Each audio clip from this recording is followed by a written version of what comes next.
Thank you everyone for joining us once again for the opening day of Fresh Black Films, the Wayfinding Edition. My name is Curtis Caesar John. I'm the founder of the Luminal Theater.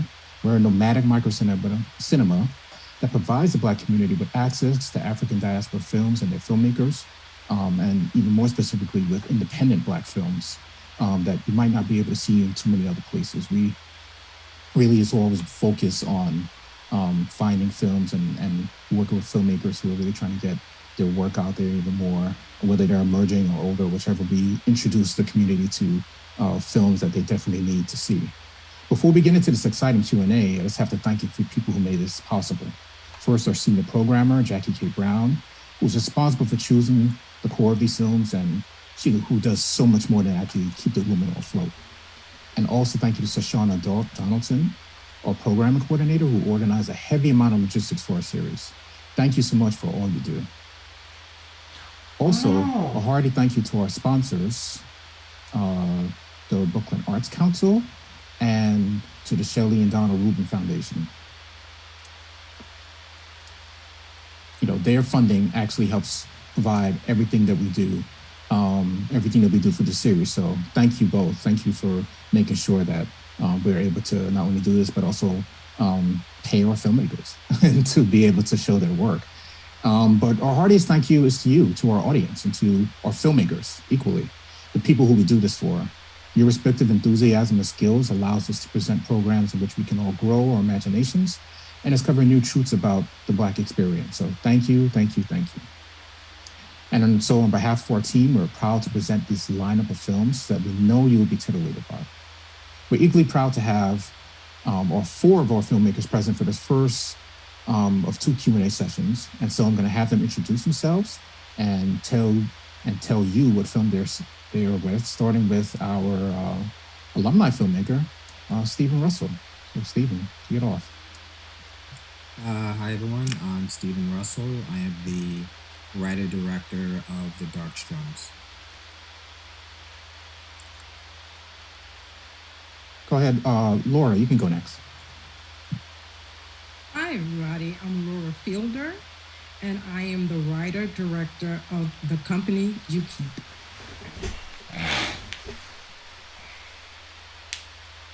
Justin, feel free to go. Garrick is coming in, but feel free to start it off. Oh, you're muted still, bro. Sorry. Hi, everyone. I'm Justin D. Jenkins, a writer-producer of The Reading. Cool. Oh, here goes Garrick. There we go. Right on time. Hey, everyone. My name is Garrick Wade. I am the writer, producer, and director of The Reading. Cool. Well, thank you all for joining us. We were chatting a little earlier before the Q&A began, and it's fortunate that we have the four of you here with us today, because even though the theme of our series is wayfinding, which is really just about centering and being able to all of our characters and our films and subjects really trying to find their way in the world and make their way in a world that's constantly kind of like moving against them. But with the four of you, with your films, there's really like a intense psychological and emotional terror that's around all of them. Like The Reading, for instance, presents insight that the supernatural is a form for like collecting on vast debts that are owned, and particularly ones that we often lack the resources to even find.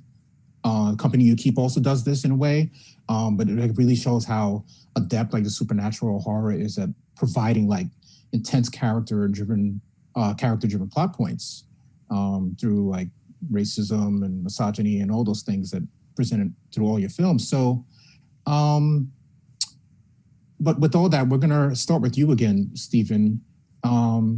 Your film really touches back on the legend of Robert Johnson. Can you just share with our audiences, the ones who don't know, like who he was in real life? And yeah. Yeah, so Robert Johnson, he's a blues legend that was rumored to have sold his soul to the devil at the crossroads in order to learn how to play the guitar. He's He's also like the starter of the 27 Club. So the 27 Club is this kind of like unfortunate club where these artists mysteriously die at 27. So the thing about Robert Johnson is that he's originally he wasn't perceived as being a great artist. In fact, people really were dismissive of him. Like if he was playing at like a bar or something, and people recognized him from previous events, you know, they would kind of like want him to get off the stage. So he kind of built this rep of being this really bad musician. And then he disappeared for a year. And when he reemerged, he was this really, really great guitar player. And people were just like, how did you do this? You know? So these were like kind of like the bones and the structure for like how his myth came to be. You know, he went away for a year, and when he reappeared, he was this really, great musician. So, and he played into the tropes as well. You know, he has lyrics talking about, you know, Hellhound is on my trail and all these things. So, his mythology, it's kind of like maybe like the first rock star, you know, first like American rock star, like a big piece of American history, and a big piece of, you know, Black American history as well.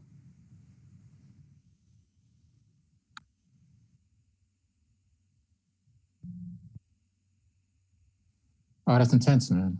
I actually didn't know that part about him being that unsuccessful at the start. That's really surprising. I never heard that part of the legend. So then, all that said, like, what made you decide to like update the story of Robert Johnson? Like, why bring it into the present day rather than continue as a film with like him as the sole protagonist? Well,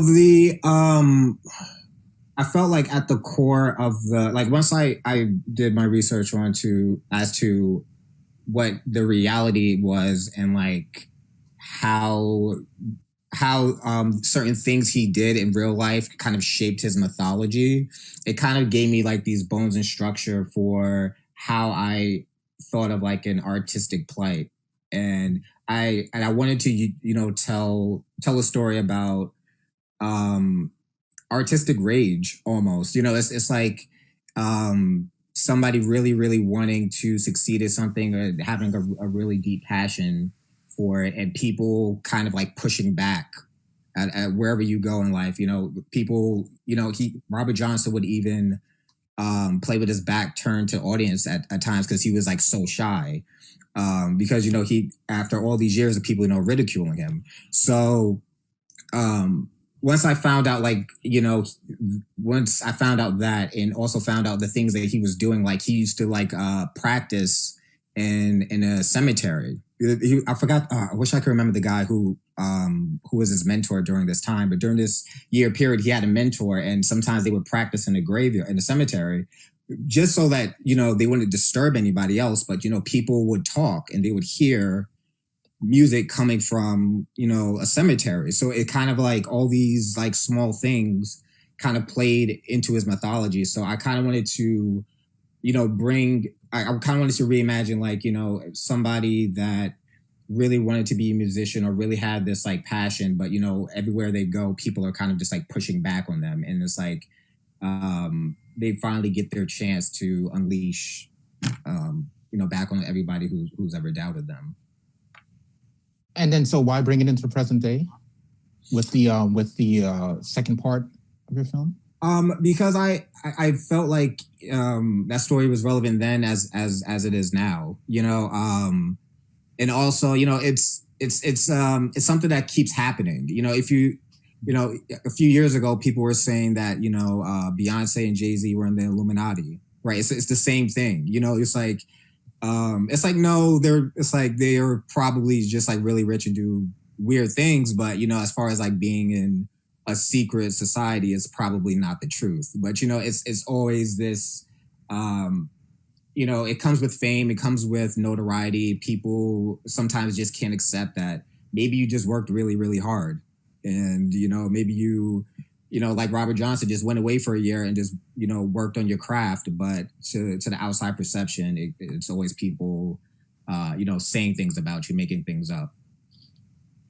Oh, thank you for sharing that. That actually gives even more insight into that whole myth, but even just like the price of fame, right?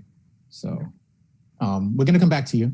But our next set of questions is for Laura, the company you keep.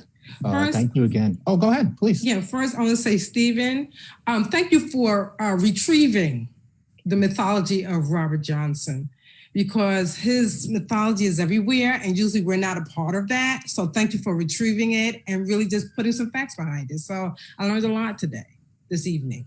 I just wanted to say that. Oh, thank you. Thank you so much for adding that. It's extremely on point. Absolutely. Especially like, you're right. A lot of times we're not the ones telling that story, and he's just presented in all these myriad of ways that are very confusing.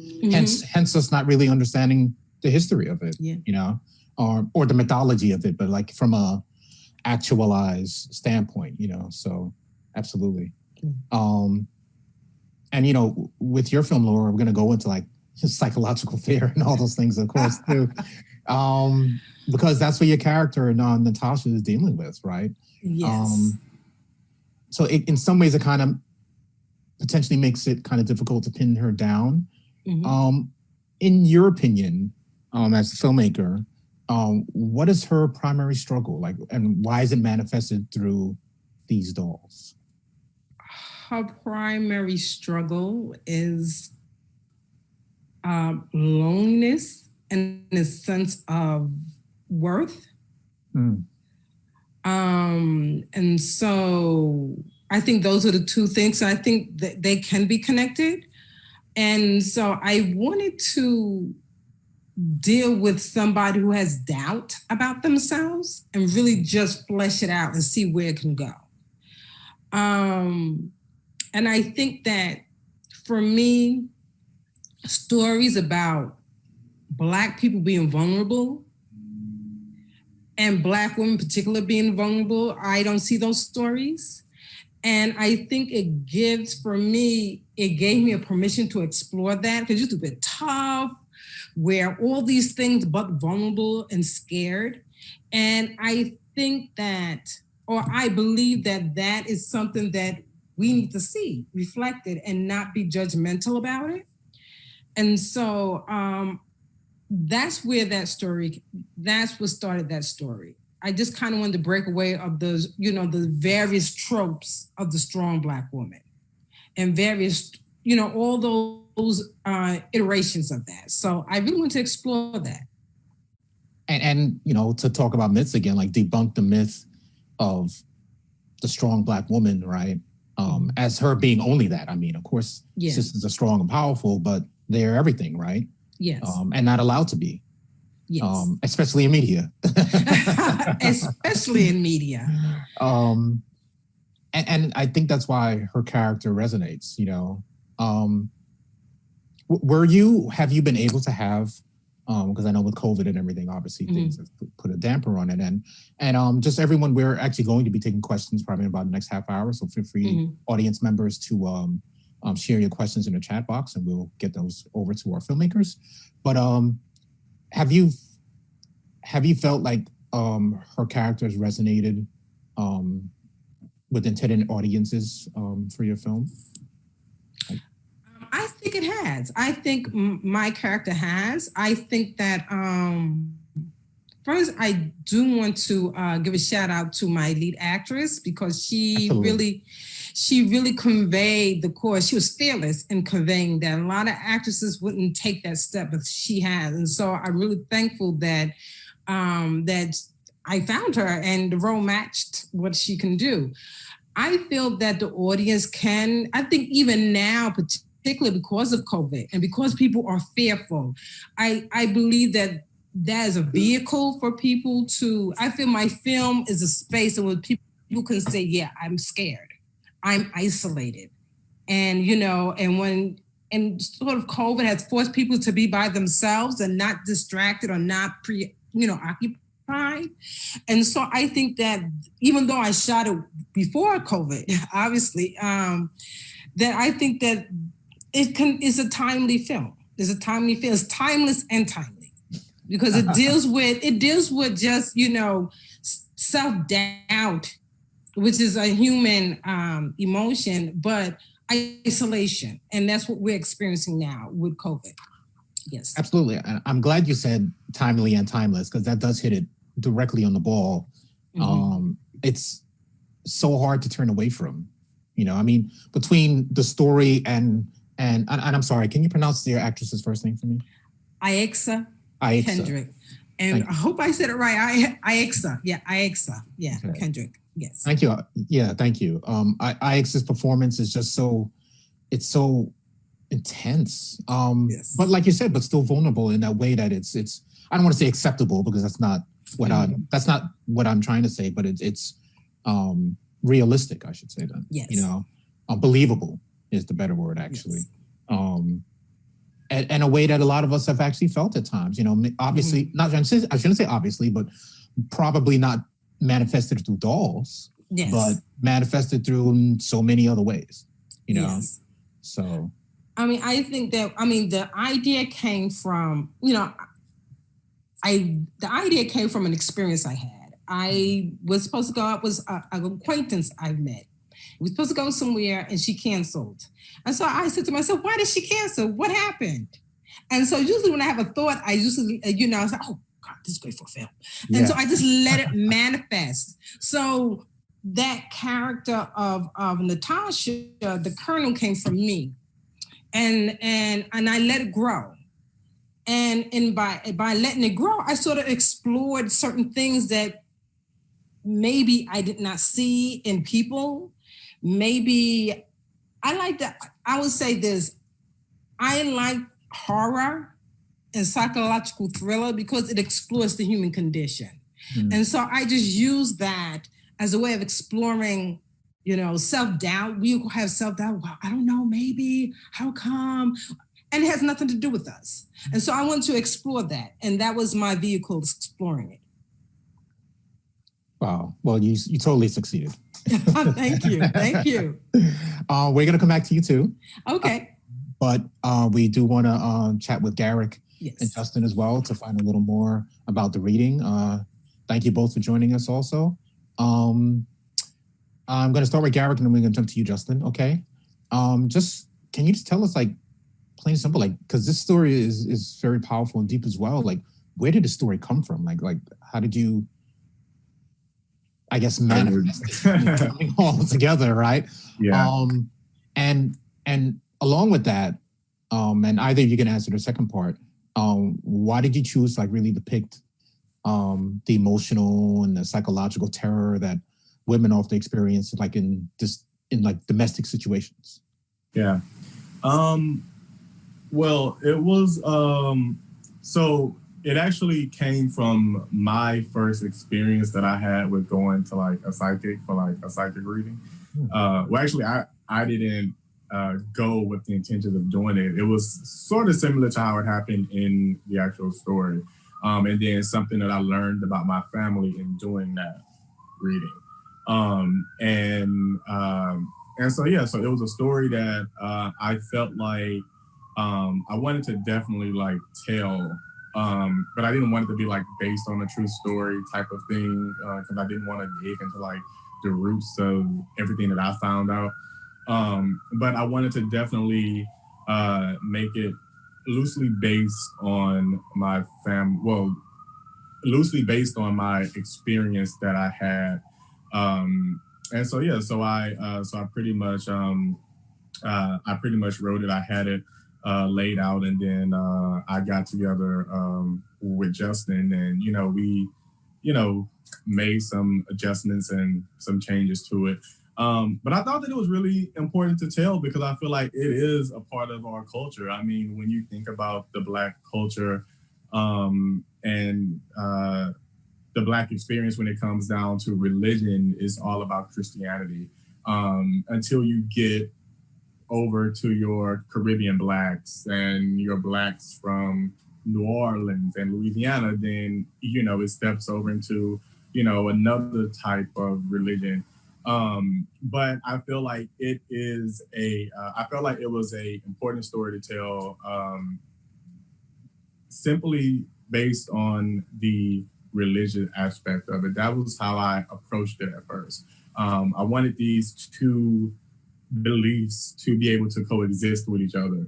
Oftentimes you have Christians telling people, oh, it's the devil if you're doing this or that, but when you see this story, you tell that it tells you that that's actually not what it is, So yes, I found it to be a very, at times I felt guilty about writing it and about producing it, but I just feel like that's art, I'm sorry, guilty because of your connection to it, or what is it? Guilty, in a sense, I think because I am a Christian.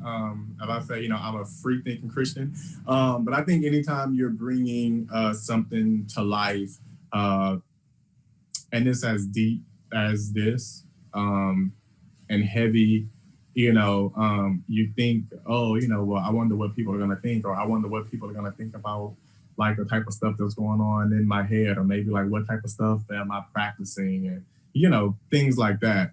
So, I did have those thoughts, but like I said, for me, it was important that I let the art speak for itself. And that's what happened, No, that's fantastic. Thank you for sharing that. And Justin, so the second part of our question was about, choosing to depict like this type of terror through the eyes of a woman, and especially a woman in a bad domestic situation. Well, women actually, if you and obviously, audience, we have spoilers here because we have to ask the filmmakers questions. Hopefully, you'll all watch the films. But if you haven't, please make sure you do so after, and just be aware that spoilers will be throughout this conversation.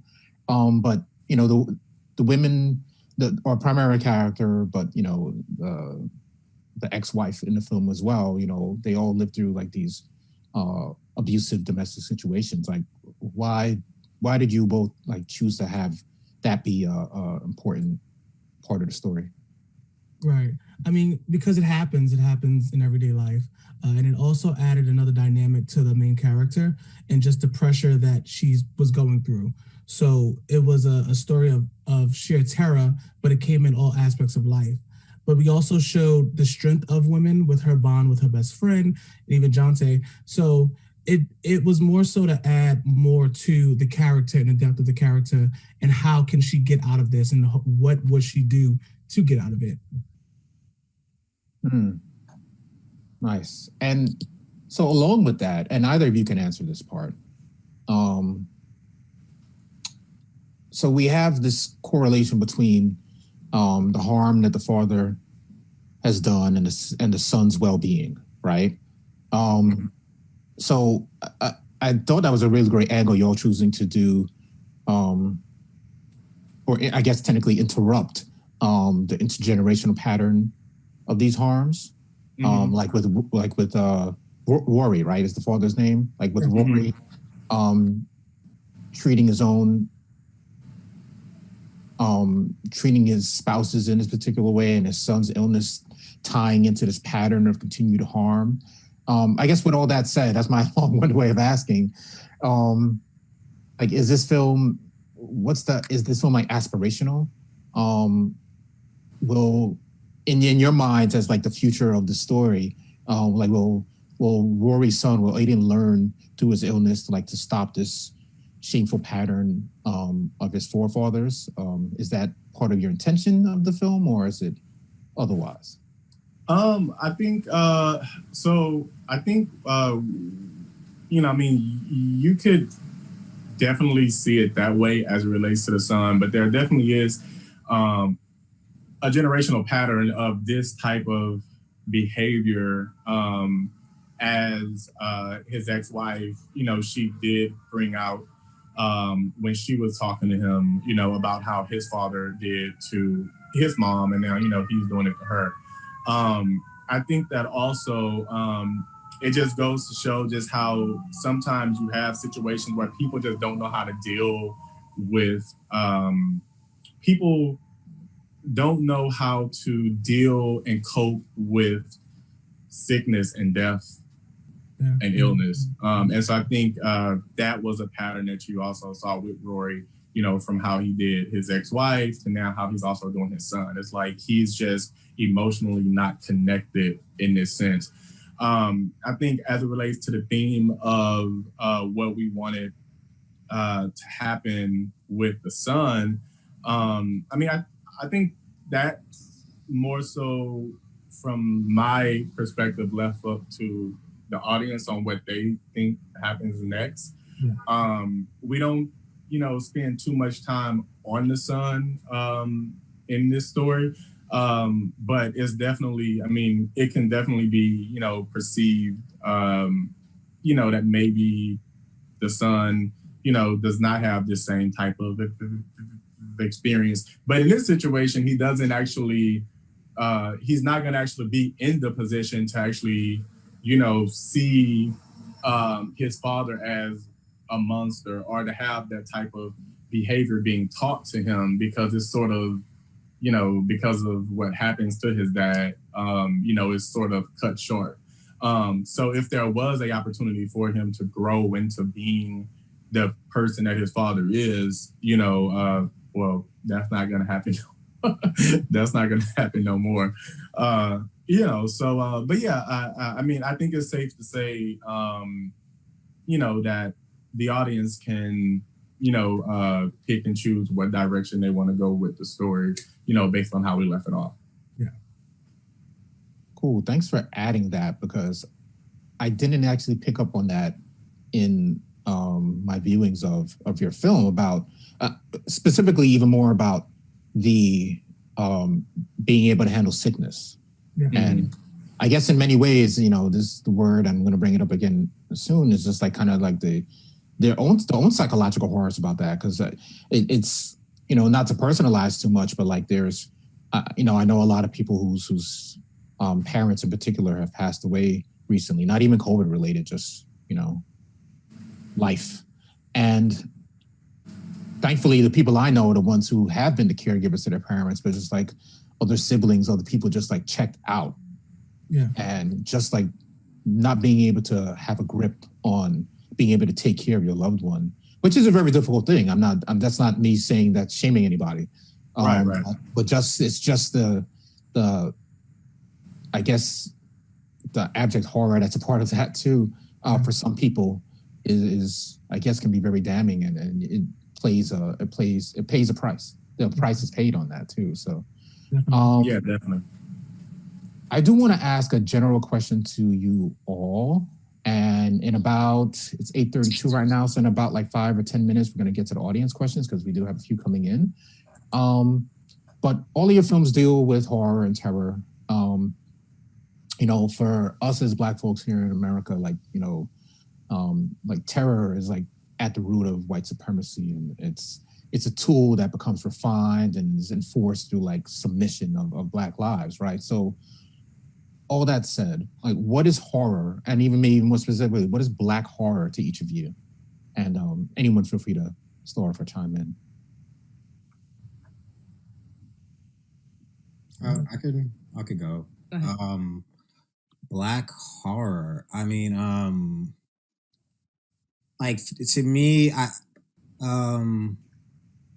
like a story that haunts me is like Khalif Browder. Like that's real life horror to me, you know. This, you know, kind of just being, you know, that's like, you know, true horror to me. But I don't know. It's like I guess I guess Black freedom. I mean, Black fear is like lack of freedom. It's just like that. Always feeling like there's some sort of like invisible glass that you're like sort of like bumping into, like there's some sort of like there's some sort of restriction, you know, there's some sort of grip on you that you can't see, but it's kind of like always following you around. Like that to me is like at the root of like, I think a lot of like, I know it's a root of like a lot of my fears, you know, this kind of like ominous thing that kind of just follows you just because of who you are. So yeah, that's kind of like what Black horror is to me. And to piggyback on that, I think that in society we are raised to say that we have control of our own fate, that we can control our lives, that we just do the right thing and do all these steps. But yet instinctively as Black people, we know that there's like a force that we can't articulate that can snatch us up, that can, no matter what we do right, we can be cut down easily. And I think that space of the belief that, you know, we can pull ourselves by the bootstrap, but the sort of the ominous reality that that's not the case, I think that's a real big space for us to explore in Black horror. I think that I remember I have children, and I remember somebody, and they love anime and manga. And I remember someone asked them, why do Black kids get into anime and manga? And they said, because that's the only story that tells them that life isn't fair and it's okay to feel about, be okay about that. And I think in horror, we're allowed to, for Black horror, we can explore doubts that we're not supposed to have because, America is great. We pull up by the bootstrap. And if you don't do something right, there's something wrong with you.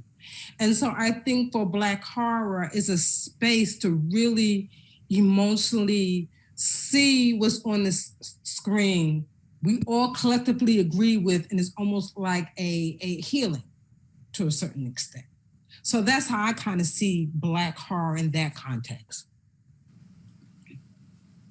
Yeah, I want to pretty much piggyback off of what both of you guys just said. I think we all, pretty much sort of probably have the same understanding of it. For me, it's the Khalif Browns, it's the Central Park 5. I didn't even watch the Central Park 5 film. Like, till this day, I still haven't seen that. Only because for me, that is... it's horrifying to know that, that happened to those young Black men. And they're not the only ones that it happened to. They're the only ones who had a high profile case. The young man in Georgia who went running and, he got hunted down and shot. I go running, pretty much about 3 times a week.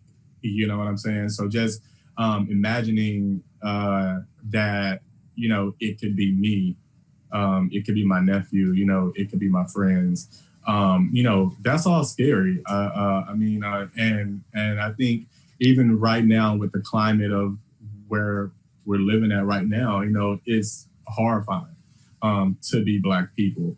And I never understand the person that'll say, oh, well, if you obey the law and, if you do this and if you put your clothes on this way and you dress this way and you talk this way, they don't care. People, white supremacists and just, how this system in America has been built against us, they do not care how intelligent, how educated we are, how well-dressed we are. That's more frightening to them damn near than what it is to see us with a do-rag on and a pair of pants that's sagging, So they're more inclined to kill us because we are intelligent and we are educated and we are at the top.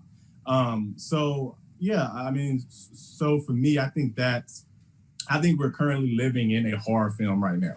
And just to imagine what it must have been like for our elders and our ancestors that went through what they went through.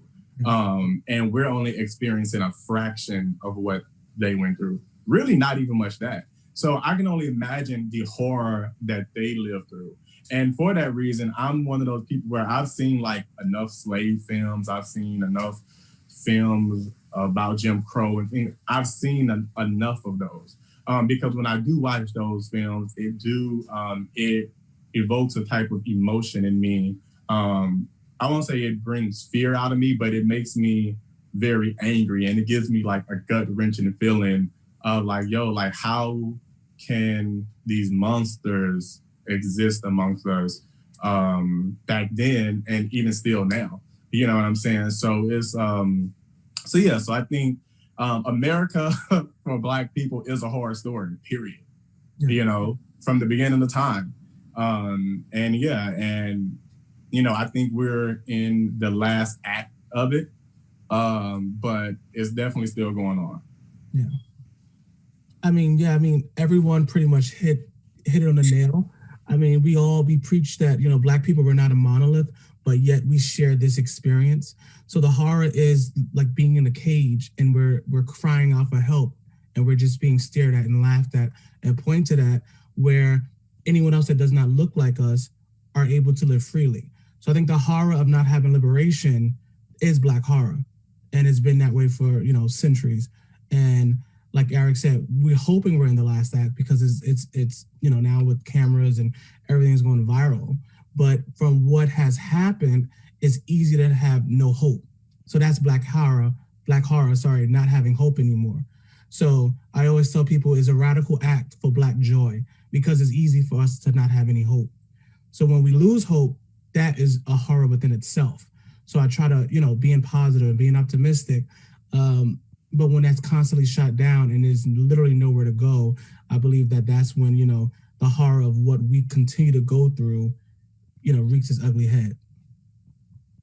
You all are getting so deep. I love it. But your films allow, your artistry and, thank you again, allows us to do that and to explore all these heavy themes in different ways, but it's still not monolithic, but still kind of all comes from the same place, right? Yeah. Go ahead. Yeah, can I say something real quick? Yeah. I think that I'm glad that the theme of this this film series is pretty much what it is, and I just want to applaud all of the filmmakers who are on here because we can make films about horror. We can make films about psychological thrillers and things like that. And so for me, I feel like I've never understood why we didn't see more Black filmmakers making films like this because of the fact simply of what we live in, because of our horror.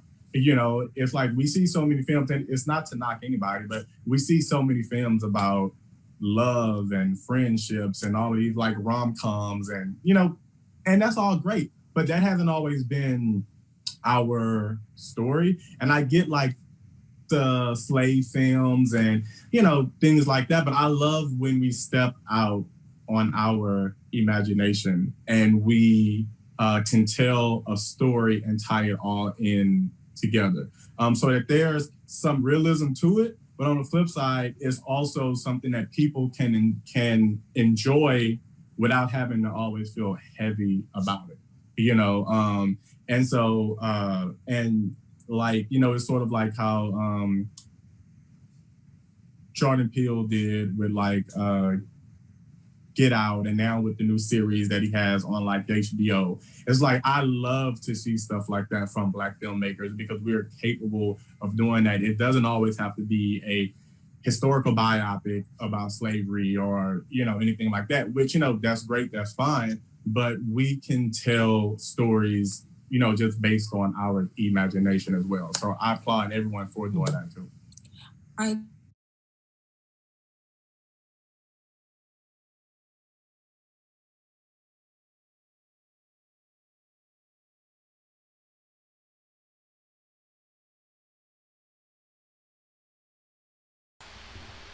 Wow, our filmmakers went really deep with their breakdown of their horror films. Just want to announce, especially in reply to Jay Spence 75. What's up, Jay?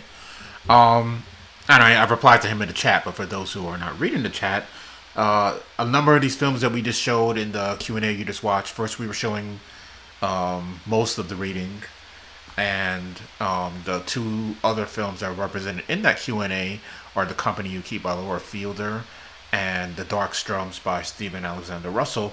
And those three films and two additional films and maybe one more will be showing December 16th. We'll be doing another showcase, a horror for the holiday showcase that we'll be doing along with another organization. So stay tuned for that. If you are on our mailing list, you will get notice about it. If you're not, pay attention. Well, if you're not, join our mailing list then. And also pay attention to our Instagram and Facebook pages, and our Twitter pages too. We're not as heavy on Twitter, but we're decently heavy on the other two platforms, on Instagram especially and on Facebook.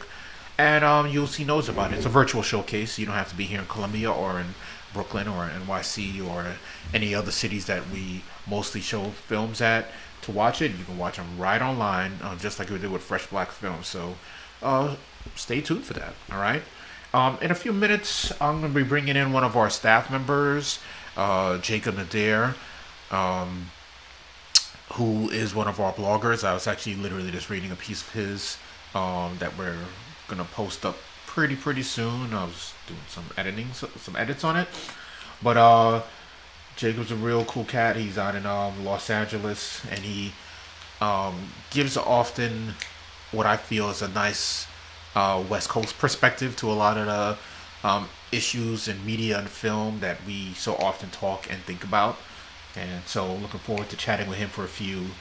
Just to introduce you to another one of our team members. We were trying to meet with Olu earlier, and he had a little well, actually, I messed up his stream, so that was on me.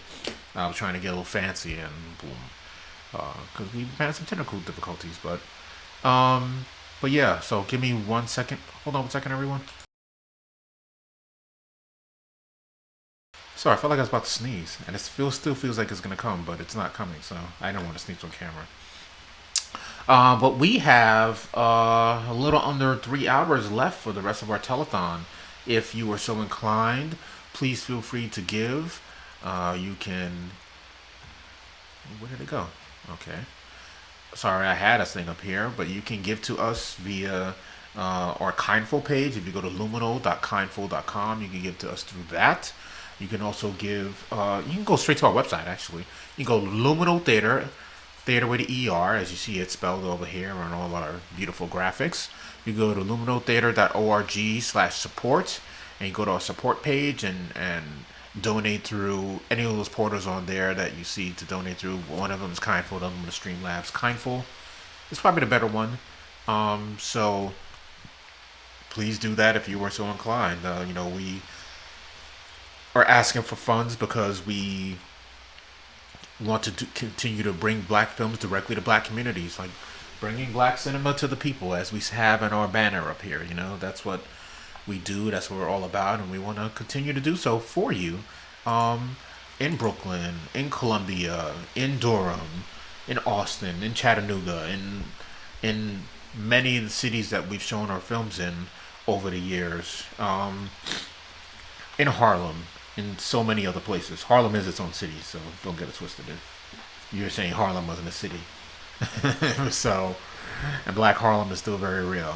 But yeah, please continue to do so. So we will be right back. I'm going to bring in Jacob, and be right back. In the meanwhile, listen to some great tunes. Stay tuned, everyone.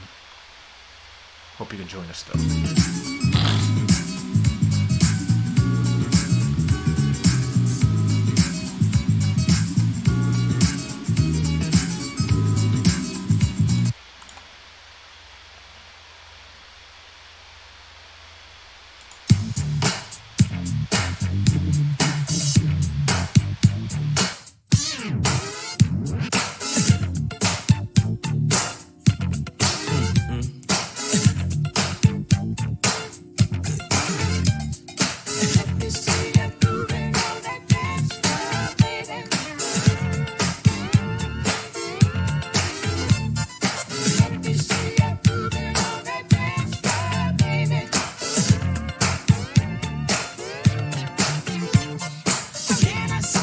Recording in progress.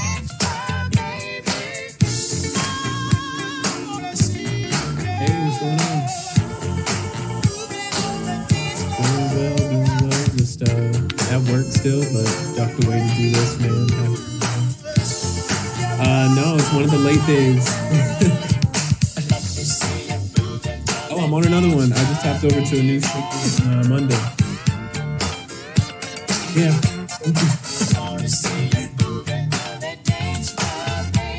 Oh, okay. I can't really tell too much about it. It's over at that miniseries drama, very psychological thriller. Yeah.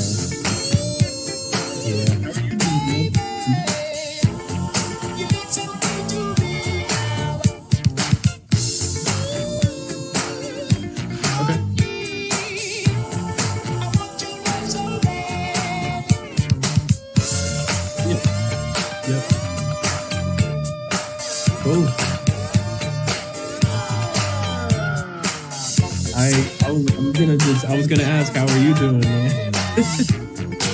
Okay. Great. Got it. Okay. Great.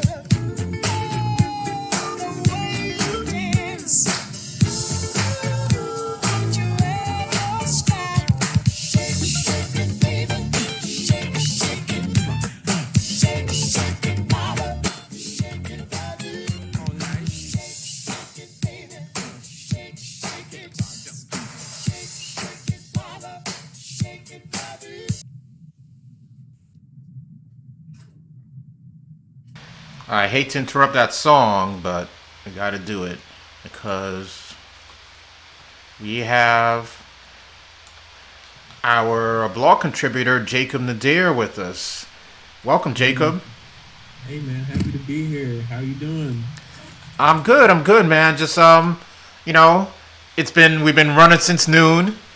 And it's been a challenge. We've had some technical difficulties, but outside of that, it's been actually really fun just presenting all these great films that we've shown and some stuff that we haven't shown, some new stuff and some old stuff and some old content and some new content with audiences. And honestly, like putting these things together always allows you to reconnect with the people you should be talking to anyway, right? Exactly. And so if nothing else, although we do need the contributions because we need to pay our bills, and we need to provide services to the community. We need to pay great writers like you to give your perspectives to the world and allow you to think in different ways and get your words out there. So in that way, in all those ways, it's been very positive. So I'm actually grateful that we've done it, regardless of how difficult it has been. So. Yeah. Right. Going back to our conversation of curating and putting on festivals and screenings, just as long as you know your why and it just makes it that much better, that much easier. So no, thank you, man. Thank you. I appreciate that. Happy for all of us. It's and you hit it right on the money. Exactly. Like when you do know that why, it makes all the difference. Even when you get despondent about things, right? So. You keep coming back to that. And, that's been a recurring discussion with most of the people we've spoken to, either live today or pre-recorded over the past week or so, and presented today, is that that's been a lot of it is about connecting with audiences and such, in addition to connecting with filmmakers and connecting with fellow programmers and writers and peers. It's really connecting with those audiences, is right. So... I don't know why I said audiences like that, but anyway, I think I'm tired. How long has it been for you? You've been on this for 9 hours, 10 hours? What are we looking at? 9 hours and 35 minutes. Man, more power to you. I couldn't be me. I'll just tell you that. That's crazy. But Jacob, it's like being on a film set, actually. True. I'm actually technically I'm sitting down more than I would have been on a film set, but. True. It is pretty much the same. I mean, you have those 10, 12, whatever hour days. Not all the time, but enough, right? Sometimes all the time, depending on what set you're on. But yeah. Absolutely. And your prep is that long too sometimes, right? But those shoot days, those days, they can be that way. Especially, and if you're in charge, even when there's the mandated breaks, which are helpful, you're not sitting down, you're not chilling. you're working still, right? So it's actually, it's actually pretty similar. Right. Well, that's cool. That's cool. I'm glad you're positive about it. Thank you. Except no one's yelling. Well, I was yelling at the technology, but not yelling at any people. So, so that's been good. That's been good. How you been? I'm good. It's been nonstop. Just working a lot. Writing a lot more these days. Getting back into a creative bag. Just trying to crank out a lot of projects I put on the back burner while I was planning the film festival. So yeah, just kind of been all over the place, nonstop. But just very grateful for a lot of opportunities that have been presented to me, and yeah, just a lot of momentum right now. Just good energy. Oh wow, Yeah. that's fantastic. I'm so glad to hear that. I mean, you're a talented brother, man, and I'm glad opportunities are coming your way, like you want them to and like they should. So that's fantastic, man, for real. I urge all of you, whoever's on, to check out our blog. Jacob is one of our blog contributors. As I said before, he has a fantastic mind.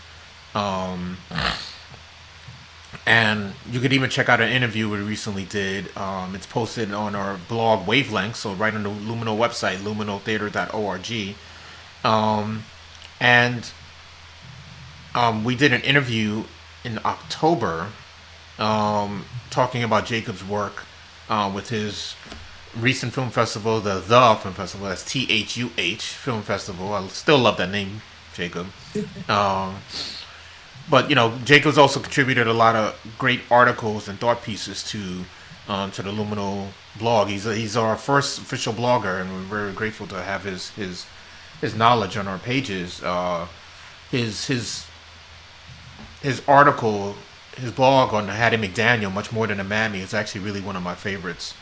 Hattie McDaniel is one of, I think, one of the most misunderstood Absolutely. actresses of our storied actresses. I think a lot of people don't even know anything about her. Misunderstood and lack of knowledge on her as well. And so that was a very great and important piece that you wrote for us there. So thank you for that again. And someone was just talking to me about what's it, last week, about your Ashley Boone Jr. piece. Oh. Yeah. They visited our site. It was 2 weeks ago, actually. They visited our website. It's someone we might be doing some work with, and and they were reading about you, Ashley Boone Jr. from your article, and were fascinated by him, and said to thank you. So I'm officially thanking you now on record for doing that. Great. That's great. That's what it's all about. Yeah, man. No, absolutely. And I was just actually reading over your latest one, which I won't spoil for the audiences, but I was just reading it over right before we came on. So yeah. So I'm looking forward to posting that and such. Yeah, So I'm just so grateful to have an outlet, and just kind of working out these ideas in real time. And I think what I'm really passionate about right now is just going back into the archives and really trying to trace the history of like how I'm able to be here at Fox right now. So you bringing up Ashley Boone Jr., him being the first Black president in a major studio here at Fox, and I'm right across from a big mural of Star Wars. And who do we have to thank for, wow, Star Wars being distributed? Ashley Boone Jr., and it's just kind of,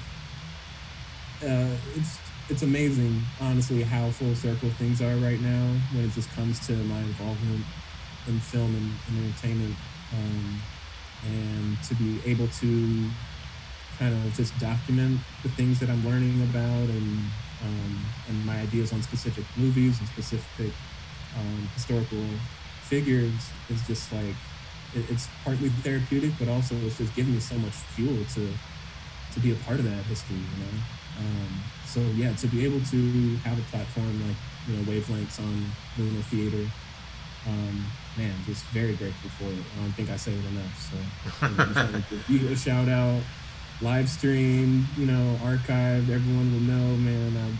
Curtis deserves the hype, big time. Oh man, thank you, making me blush. See, you just gave me the energy to go.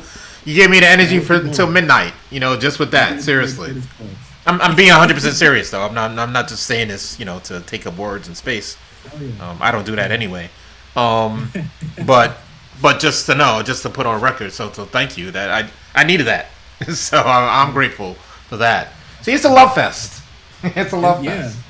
Always. But it wouldn't be a love fest if people weren't doing the work they're destined to do, right? And so, and doing it well. And so, yeah, I'm glad you said that though about. I mean, not what you said about me. That's all good too. But about the whole full circleness about you're literally staring at what you said, a banner or yeah, there's a huge mural. A mural. Sorry, yes. Yeah. Oh, that sounds cool. Wow. Huge like Star Wars mural, and yeah, like you said, Ashley Boone Jr. being responsible for a great part of its success. Right. A lot of the execs didn't believe in it, and he was the one. Yeah, no, that makes a lot of. It's funny he didn't make that George Lucas documentary, but hey, he didn't make it into. The George Lucas documentary. What's it called again? That's very interesting. What's it called again? Whatever of Dreams, right? But whatever, it doesn't matter. He's not in it, so who cares, right? But real talk. I don't know if you ever watched that. I don't know. I'm blanking on the name of it.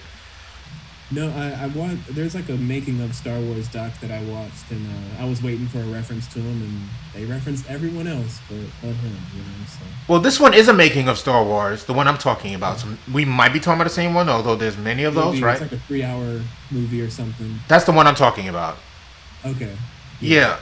And you saw how much focus there was on marketing, and no mention of Ashley Boone Jr. at all.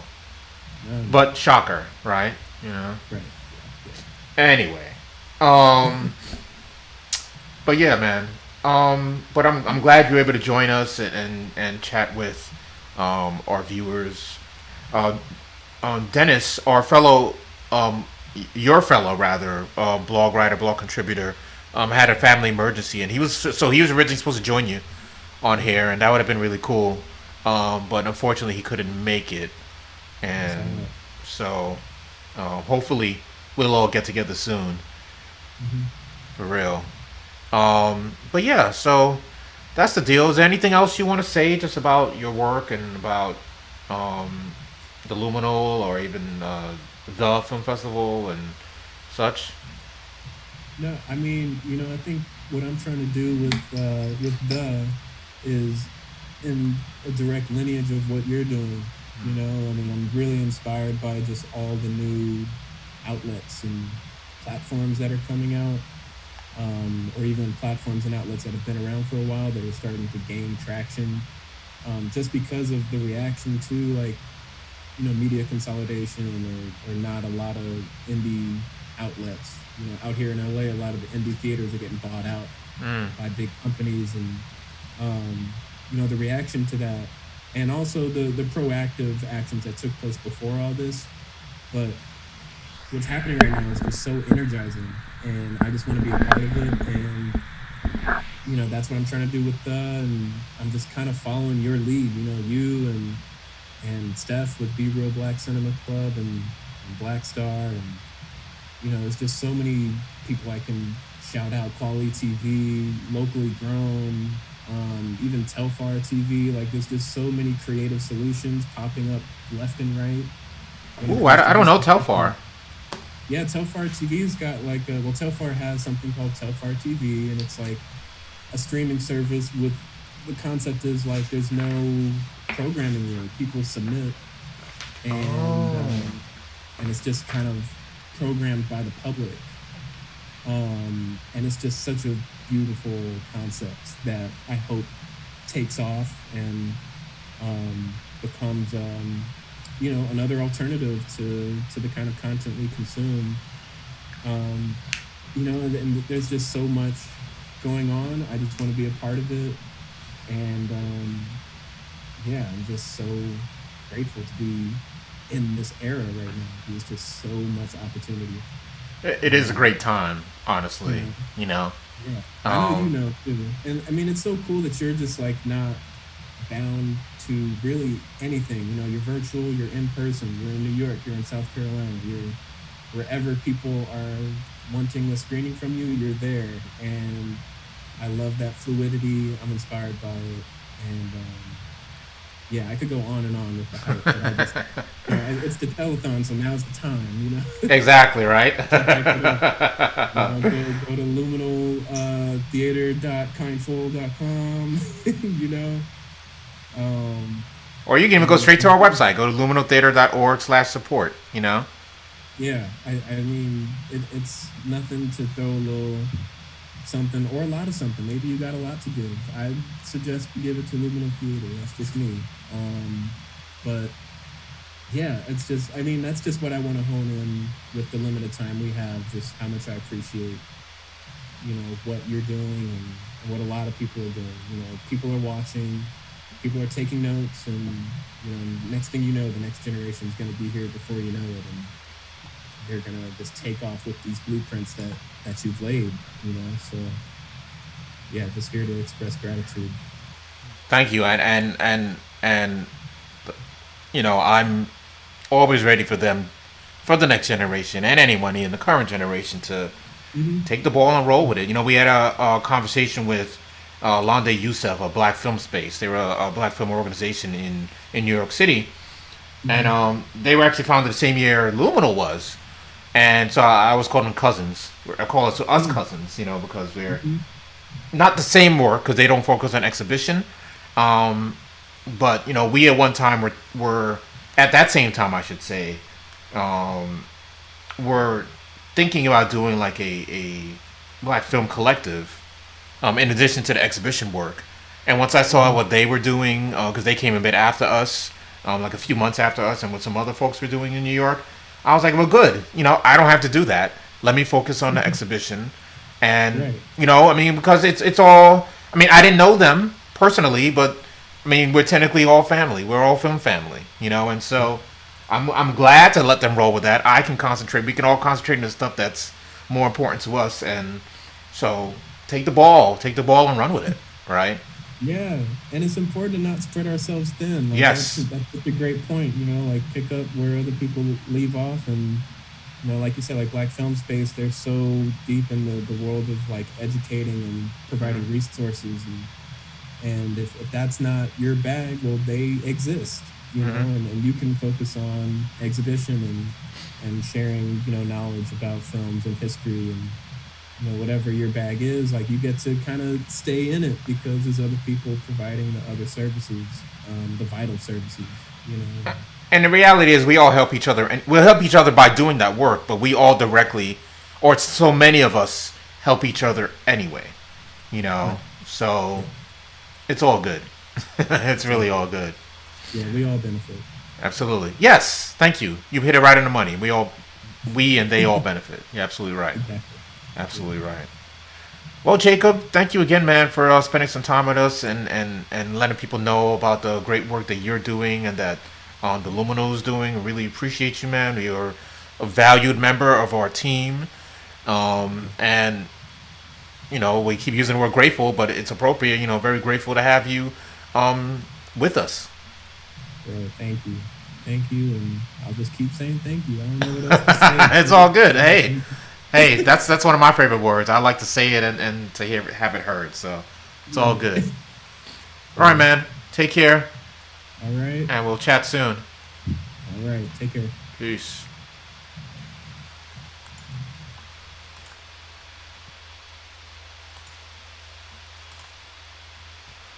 All right, everyone. That was Jacob Nadir, our blog contributor for the Luminal Theater. That was a live discussion we just had with him.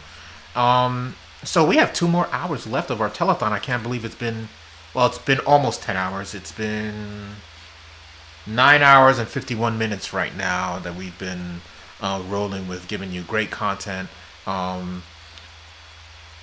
Make sure you donate and contribute. We want you to contribute today, but you can contribute anytime. Your donation is tax deductible. Keep that in mind. And so you can go to luminotheater.org. That's luminotheater.org and contribute to our efforts. Just go right to our support page, and you can go to lumino.kindful.com to do so as well. So check it all out. Before we end, and it's right in the chat too, so always do that. Before we before we go to our next thing, which will be very long presentation. Oops, I need to actually load up that presentation, but before we go to that, I want to introduce it. And so, I'm over 40. And I think the great thing about growing up in the age of like television and media of that time, a lot of it was very problematic, but a lot of it was really fantastic. I'm talking about, really the late 80s, early 90s. The 80s and the 90s, but especially that period in the late 80s, early 90s. Cosby was king. Despite the stuff that we now know that he may or was doing, his show was very transformative for a lot of us. A Different World is even more transformative in a lot of ways, especially for young black folks. I didn't go to HBCU, but I kind of regret not doing it. But anyway, the point is that and stuff on public television especially was very telling. First time I saw Daughters of the Dust was on PBS. I didn't get a chance to go to theaters and see it as a whatever-year-old, as a teen, as a young teen. But I was able to see it very early on because it made a very early presentation on PBS. I think right after I left theaters, actually, kind of like a HBO Max thing. Presently, and so, well, one of the other things I saw even before that, and I'd seen snippets of an older version of this, but we're talking about films we're talking throughout this entire telethon about black films from over the years, over the decades. We're celebrating not only the films that we show, but celebrating films, period. And I spoke about Chameleon Street, and I spoke about Watermelon Woman and The Learning Tree, and so many others. I have other stuff lined up, but given the time, I'm not going to get into those. But Love and Basketball is definitely one of my favorite, not independent films, but favorite black films, especially of the aughts. And you end having new stuff that's like Selah and the Spades that came out last year that just really tell our stories in very fun sometimes and original ways. And even documentaries like Strong Island from filmmaker Yance Ford that came out in 2017. Really strong films and documentaries that speak to who we are and how we move about the world. And another one of those that you see has been queued up in the background, funny enough, is a film that's actually a theater presentation, and it's the first one of these I saw. So I'd seen clips of A Raisin in the Sun prior to. I don't know if you were able to see the interview I did with Don and Ron Brody. I actually have a poster from Raisin in the Sun, but not the original Raisin in the Sun that was with Sidney Poitier and Ruby Dee and Claudia McNeil and the great Diana Sands. But this one was the first one I saw a full presentation on, and I actually expanded on a lot. It was more like the book because the movies. It was more like the book and the play. I should say the play, because Raisin in the Sun was originally presented in theaters first, out and about in different theaters, but then on Broadway as well. And it's really one of those pieces. It's really one of those presentations that I think not only speaks to the inner voice of the black community in a lot of ways, but also how a lot of men feel in society. Walter Lee, the role originated by Sidney Poitier on stage and in the original film, is a really dynamic character. I think he's up there with what's his name from Death and the Salesman and so many other male characters. Stanley Kowalski from Streetcar Named Desire. who are really trying to live and work for a better life and um, trying to find that out and not really finding it. And but in this one, so this is from 1989. I saw this as a kid. I watched it and rewatched it and rewatched it. I don't think I taped it, but it came on so many times I didn't need to retape it. I didn't need to put it on VHS. And it was American Playhouse, as you kind of will see in the background presentation of it. Esther Roll played the matriarch in the film, and Walter Lee was played by Danny Glover. And yeah, I didn't know Danny Glover from Color Purple, and he was kind of a scourge in that. Not kind of, he was, as Mr. I don't think Lethal Weapon didn't come out at this point. And even if it did, I didn't go to the theaters to see it because I was probably too young to watch that anyway. But this, man, this presentation by Danny Glover, this performance by Danny Glover in A Raisin in the Sun, wow. It is, and this version is 3 hours long, mind you. Or almost 3 hours long.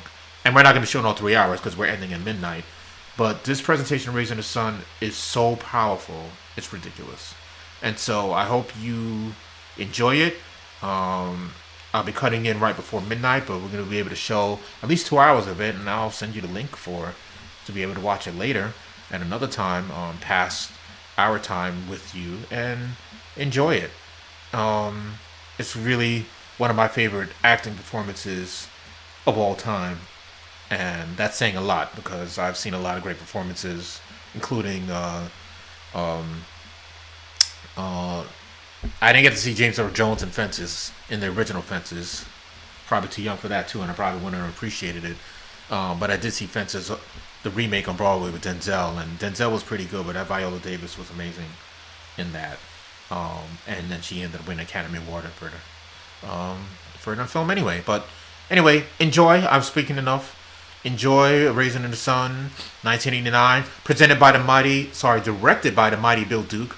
So it tells you everything. Bill Duke is a very well-known actor, but he's also an extremely well-known, probably these days better, well-known director. And this wasn't one of his first things, but I think this is his first like long-form thing that we've seen from him. Otherwise, he just really did TV shows before going into films. That next year he would direct Deep Cover, which is for many of you I know a fantastic, and for me too, fantastic film. One of Lawrence Fishburne's first starring roles, right after Boys in the Hood. So anyway, enjoy. I've been yapping too long. Enjoy.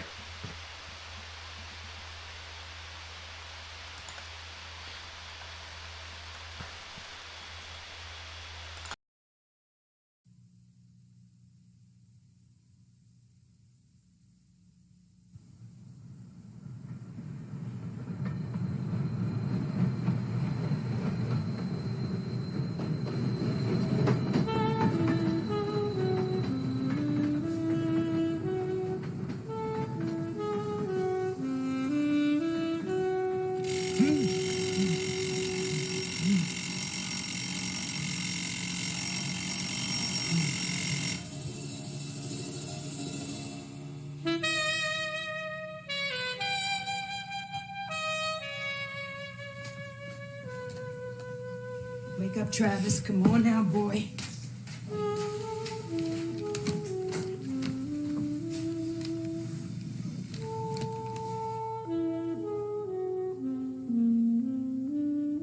I say hurry up, Travis. You ain't the only person in the world that got to use a bathroom.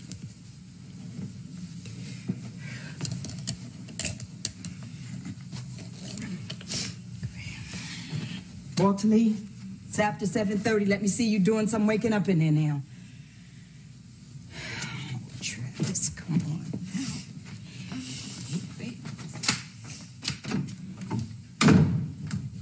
You better get on up from there, man. It's after 7:30, I tell you. All right, you just go ahead and lay there. Next thing you know, Travis will be finished. Mr. Johnson gonna be in there, and you'll be fussing and cussing around here like a madman and be late, too. Walter Lee, it is time for you to get up!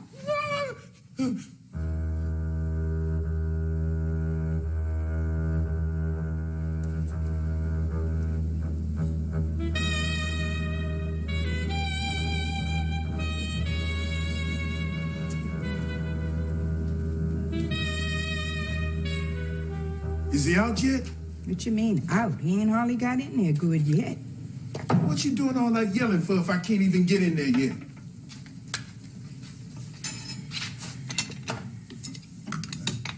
Check coming today? They said Saturday. This is just Friday. I hopes to God you ain't gonna be getting up here first thing this morning, start talking to me about no money, because I about don't want to hear it. Is something the matter with you this morning? No, I'm just sleepy as the devil. What kind of eggs you want? Not scrambled. Paper come?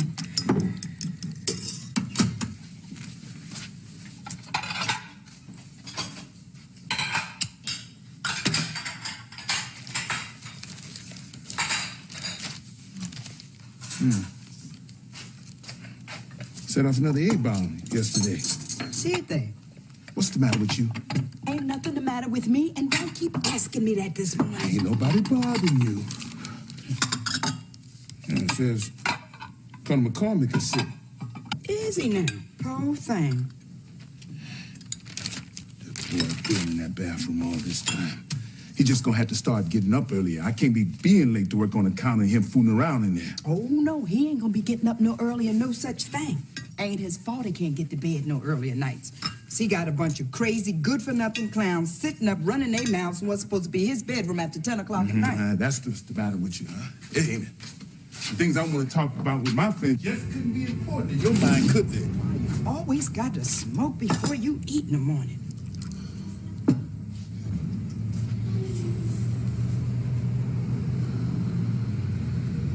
Just look at him down there. Just running around, racing to work.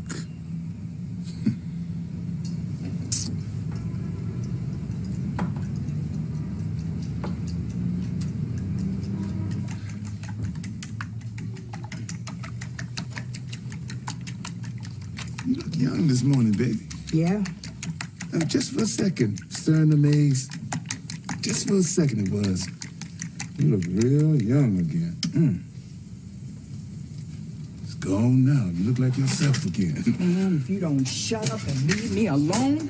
The first thing a man ought to learn in life is not to make love to no colored woman first thing in the morning. Y'all some evil people at 8 o'clock in the morning. Daddy, come on.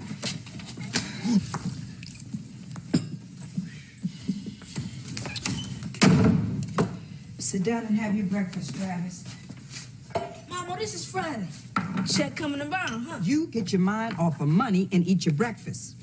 This is the morning we're supposed to bring 50 cents to school. Well, I ain't got no 50 cents this morning. Teacher said we have to. I don't care what teachers say. I ain't got it. Now go eat your breakfast, Travis. I'm gonna eat it. Hush up then and just eat. You think Grandmama would have it? No, and I want you to stop asking your grandmama for money. You hear me? Golly, I don't ask her. She just give me it sometime. Travis Woolard Younger, I got too much on me this morning. Maybe Daddy. Travis!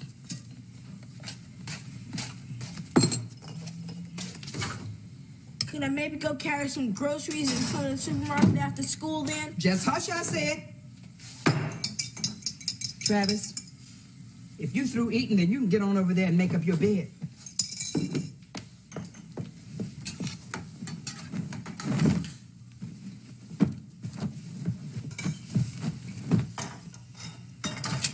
I'm gone. Come here.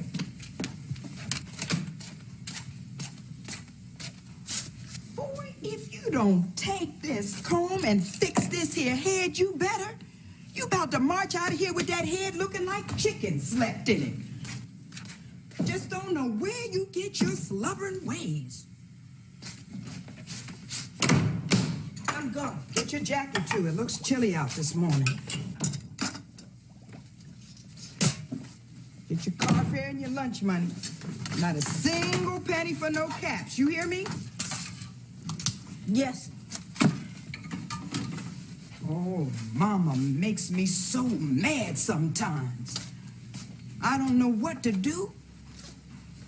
I wouldn't kiss that woman goodbye this morning, not for nothing in this world. Not for nothing in this world.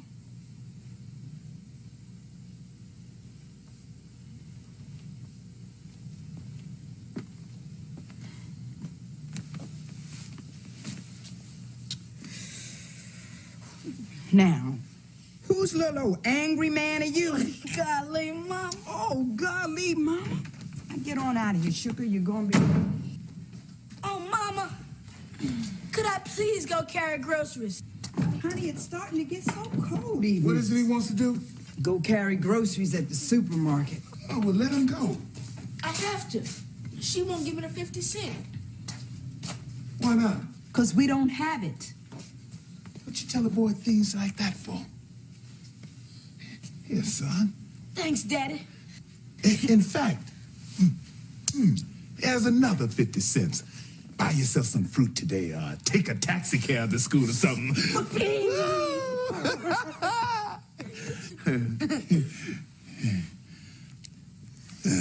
You better get down now and get to school, man. Okay. Bye.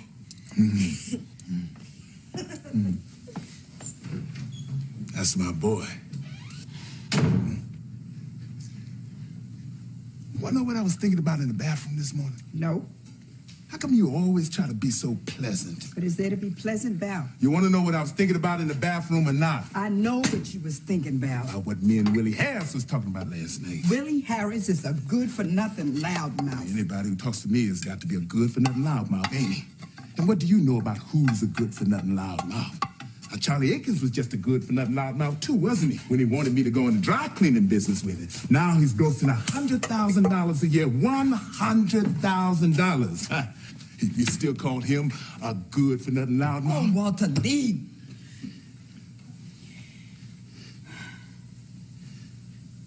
You're tired, ain't you, baby? You're tired of everything. And me, the boy, the way we lived, this beat-up hole, everything, ain't you? So tired, moaning and groaning all the time. But you wouldn't do nothing to help, would you? You couldn't be on my side that long for nothing, could you? Walter, leave me alone. A man needs a woman to back him up. Walter! Mama would listen to you. You know she'd listen to you more than she do me and Benny. She'd think more of you. Now, all you have to do when you sit down with her and you drink your coffee and talking about things like you do, and you sip your coffee, see, and say easy like that you've been thinking about the deal that Walter Lee's so interested in, about the store and all. And then you sip some more coffee. Like what you're saying ain't really that important to you. And the next thing you know, she listening good and asking you questions. And when I come home, I can tell her all the details. Oh, baby, this ain't no fly-by-night proposition. I mean, we figured it out, me, Willie, and Bobo. Bobo? Yeah. You see, this little liquor store cost $75,000. We figured the initial investment on the place be $30,000. See, that's $10,000 each. Of course, there's a couple of hundred you gotta pay so you don't spend your life waiting on them clowns to get your license approved. You mean graft? Oh, don't call it that. You see that? That just goes to show you what a woman understands about the world. Baby, don't nothing happen for you in this world unless you pay somebody off. Walter, leave me alone. Eat your eggs, they're gonna be cold. You see that? Man says this woman, I got a dream. This woman says, eat your eggs. Man says, I gotta take hold of this here world, baby. And a woman would say, eat your eggs and go to work. Man says, I gotta change my life. I'm choking to death, baby. And this woman says, your eggs is getting cold. Walter, that ain't none of our money. This morning, I'm looking in the mirror, and I'm thinking about it. I'm 35 years old. I've been married 11 years, and I got a boy who sleeps in the living room. And all I got to give him is nothing but stories about how rich white people live. Eat your eggs, Walter. Damn them eggs. Damn all the eggs that ever was. Then go to work. You see that? I'm trying to talk to you about me, and all you can say is eat them eggs and go to work. Honey, you never say nothing new. I listen to you every day, every night, every morning. You never say nothing new. So you would rather be Mr. Arnold than be his chauffeur? So I would rather be living in Buckingham Palace. That's just what's wrong with the colored women in the world. Don't understand about building the men up, making them feel like they're somebody, like they can do something. There are colored men who do things. Yeah, no thanks to the colored woman. Well, being a colored woman, I guess I can't help myself none. Yeah, we just a group of men tied to a race of women with small minds.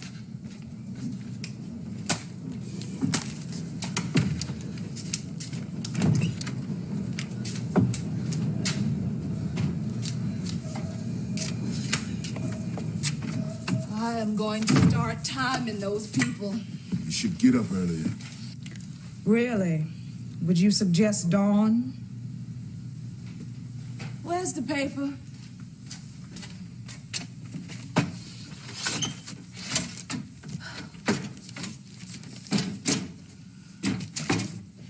You sure one horrible-looking chick at this hour. Good morning, everybody. Hey, how's school coming? Lovely. Lovely. And you know biology is the greatest. I dissected something that looked just like you yesterday. I was just wondering if you made up your mind and everything. And what did I answer yesterday morning and the day before that? Don't be so nasty, Benny. And the day before that, and the day before that. I'm interested in you. Something wrong with that? Ain't many girls decide to be a doctor. Have we figured out yet just exactly how much medical school's gonna cost?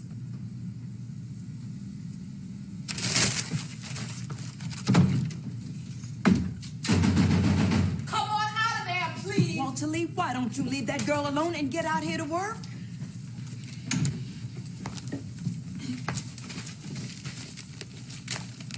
You know, the check's coming tomorrow. That money belongs to Mama, Walter, and it's for her to decide how she wants to use it. I don't care if she wants to buy a house or a rocket ship or just nail it up somewhere and look at it. It's hers, not ours, hers. Ain't that fine? You just got your mother's interests at heart, ain't you, girl? You're such a nice girl. But Mama can always take a few thousand to help you through school, can't she? I have never asked anyone around here to do anything for me. No, but the line between asking and just accepting when the time comes is big and wide, ain't it? What do you want from me, brother? That I quit school or just drop dead? Which? I don't want nothing except for you to stop acting holy around here. Me and Ruth have made some sacrifices for you. Why can't you do something for the family? Walter, don't be dragging me in it. You are in it. Don't you get up and go to work in somebody's kitchen and help put clothes on her back? Oh, Walter, that's not fair. It ain't that we expect you to get down on your knees and say, thank you, brother. Thank you, Ruth. Thank you, Mama. And thank you, Travis, for wearing the same pair of shoes for the last 2 semesters. Well, I do all right. Thank everybody. And forgive me for ever wanting to be anything at all. Forgive me, forgive me, forgive me, forgive me, forgive me. Please stop it. Your mama hear you. And who the hell told you you had to be a doctor? If you're so crazy about messing around sick people, then be a nurse like other women or get married or shut up. Well, you finally got it said. It took you 3 years, but you finally got it said. Walter, give up. Leave me alone. It's Mama's money. It was my father, too. So what? He was mine, too. And Travis's grandfather. But the insurance money belongs to Mama. Picking on me is not going to make her give it to you to invest in any liquor store. And I, for one, say God bless Mama for that. Did you hear? Did you hear? Yes, honey, Connie, just please go to work. Nobody in this house is ever going to understand me. Because you're a nut. Hey, who's a nut? You are a nut. Thee is mad, boy. Yeah, the most backward race of people, and that's a fact. And then there are all those prophets who would lead us out of the wilderness. Into the swamps! Benny, why you always got to be picking on your brother? Can't you be a little sweeter sometime?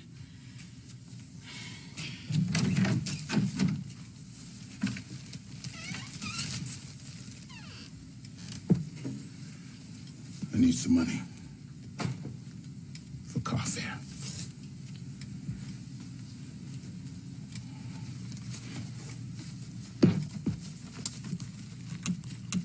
$50? Here.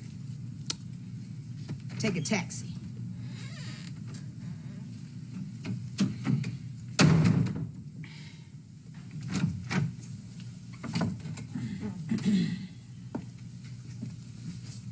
Who's that around here slamming doors at this hour? That was Walter Lee. He and Benny was at it again. My children and their tempers. Lord, if this little old plant don't get more sun than it's been getting, it ain't never gonna see spring again. What's the matter with you this morning, Ruth? You looks right peaked. You aiming to iron all them things? Leave some of them for me. I'll get to them this afternoon. Benny? Honey, it's too drafty for you to be sitting around here half-dressed. Where's your robe? In the cleaners. Well, go get mine and put it on. I'm not cold, Mama, honest. I know, honey, but you're so thin. Mama, I'm not cold. Lord have mercy. Look at this poor bed. Bless his heart. He tries, don't he? No. He don't half try at all, because he know you going to come along behind him and fix everything. That's just how come he don't know how to do nothing right now. You done spoiled that boy so. Well, he's just a little old boy. Ain't supposed to know about housekeeping. My baby, that's what he is. What you fixing for breakfast? I feed my son, Lena. I ain't meddling. I just noticed all last week he had cold cereal. When it starts to get this chilly in the fall, a child ought to have some hot grits or something when he goes out. I gave him hot oats. Is that all right? I ain't meddling. Put a lot of nice butter on it. He likes lots of butter. Lena. What was you and your brother fussing about? It's not important, Mama.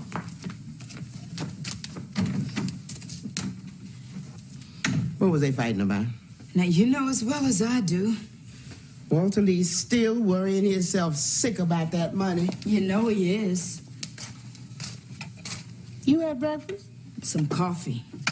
Girl, you better start eating and looking after yourself better. Almost thin as Travis. Lena? Mm-hmm. What you gonna do with it? Now, don't you start, child. It's too early in the morning to be talking about money. Besides, it ain't Christian. It's just that he got his heart set on that store. You mean that liquor store that Willie Harris want him to invest in? Yes, ma'am. We ain't no business people, Ruth. We just plain working folks. Well, ain't nobody business people till they go into business. Walter Lee say that colored people ain't gonna never start getting ahead till they start gambling on some different kinds of things in the world, like investments and things. What's done got into you, girl? Walter Lee done finally sold you on investing? No. Mama, something is happening between Walter and me, and I don't know what it is. He needs something. Something I can't give him anymore. He needs this chance, Lena. But liquor, honey? Well, like Walter say, I expect people gonna always be drinking themselves some liquor. Well, whether they drinks it or not ain't none of my business, but whether I sell it to them is. Now, I don't want that on my ledger this late in life.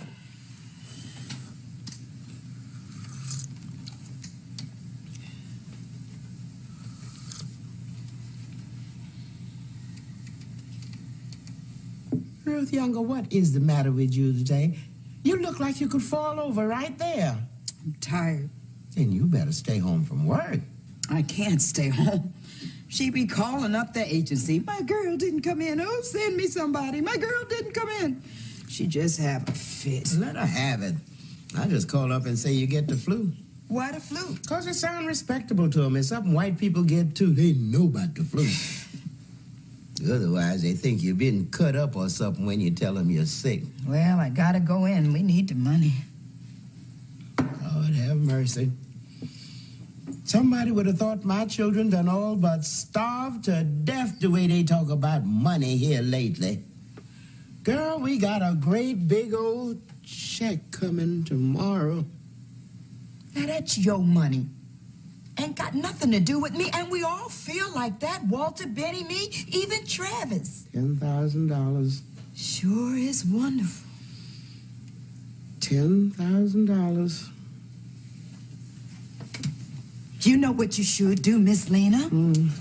You should take yourself a trip somewhere to Europe or South America, someplace. Oh, child. I'm serious. Just pack up and leave. Now, you forget about the family and you go and have yourself a ball for once in your life. You sound like I'm about ready to die. Who'd go with me? But I look like wandering around Europe by myself. Shoot, these here rich white women do it all the time. They don't think nothing of packing up their suitcases and piling on one of them big steamships and swoosh, they gone, child.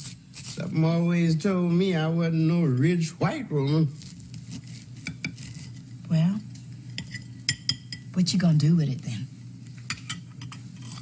I ain't rightly decided. Of course, some of it got to be put away for Benita's medical school, and ain't nothing gonna touch that part of it. Nothing. Been thinking we maybe could meet the notes on a little old two-story somewhere with a yard where Travis could play in the summertime.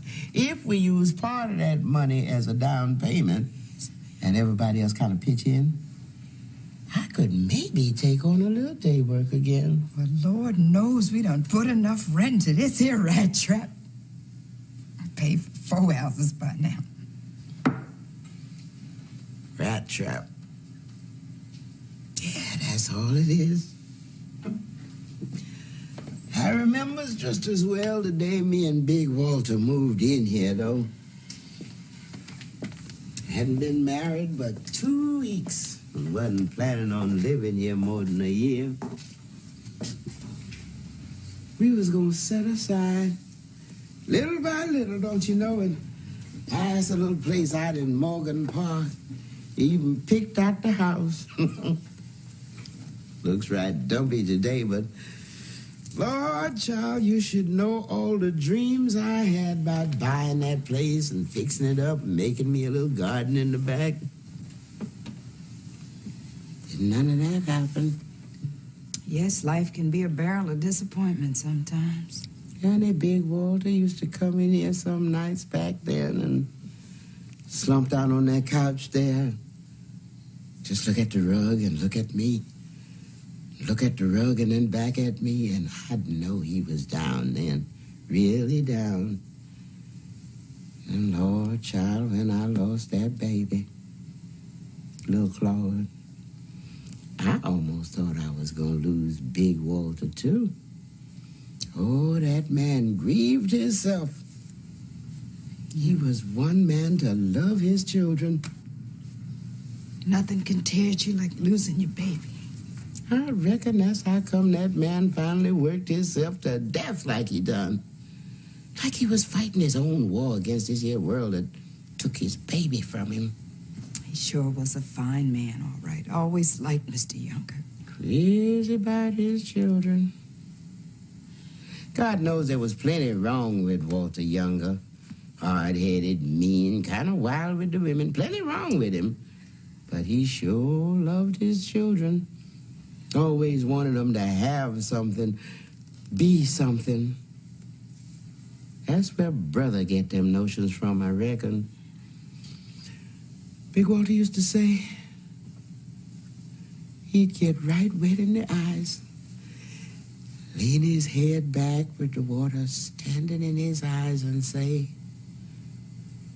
seemed like God didn't see fit to give the black man nothing but dreams. But he did give us children to make them dreams seem worthwhile. Mm-hmm. He could talk like that, don't you know? Yes, he sure could. He was a good man, Mr. Younger. Yes, a fine man.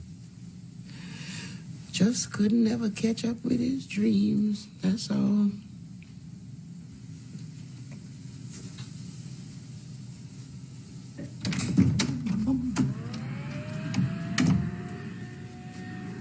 Could be so dirty on that woman's rug, she has to vacuum them every single day.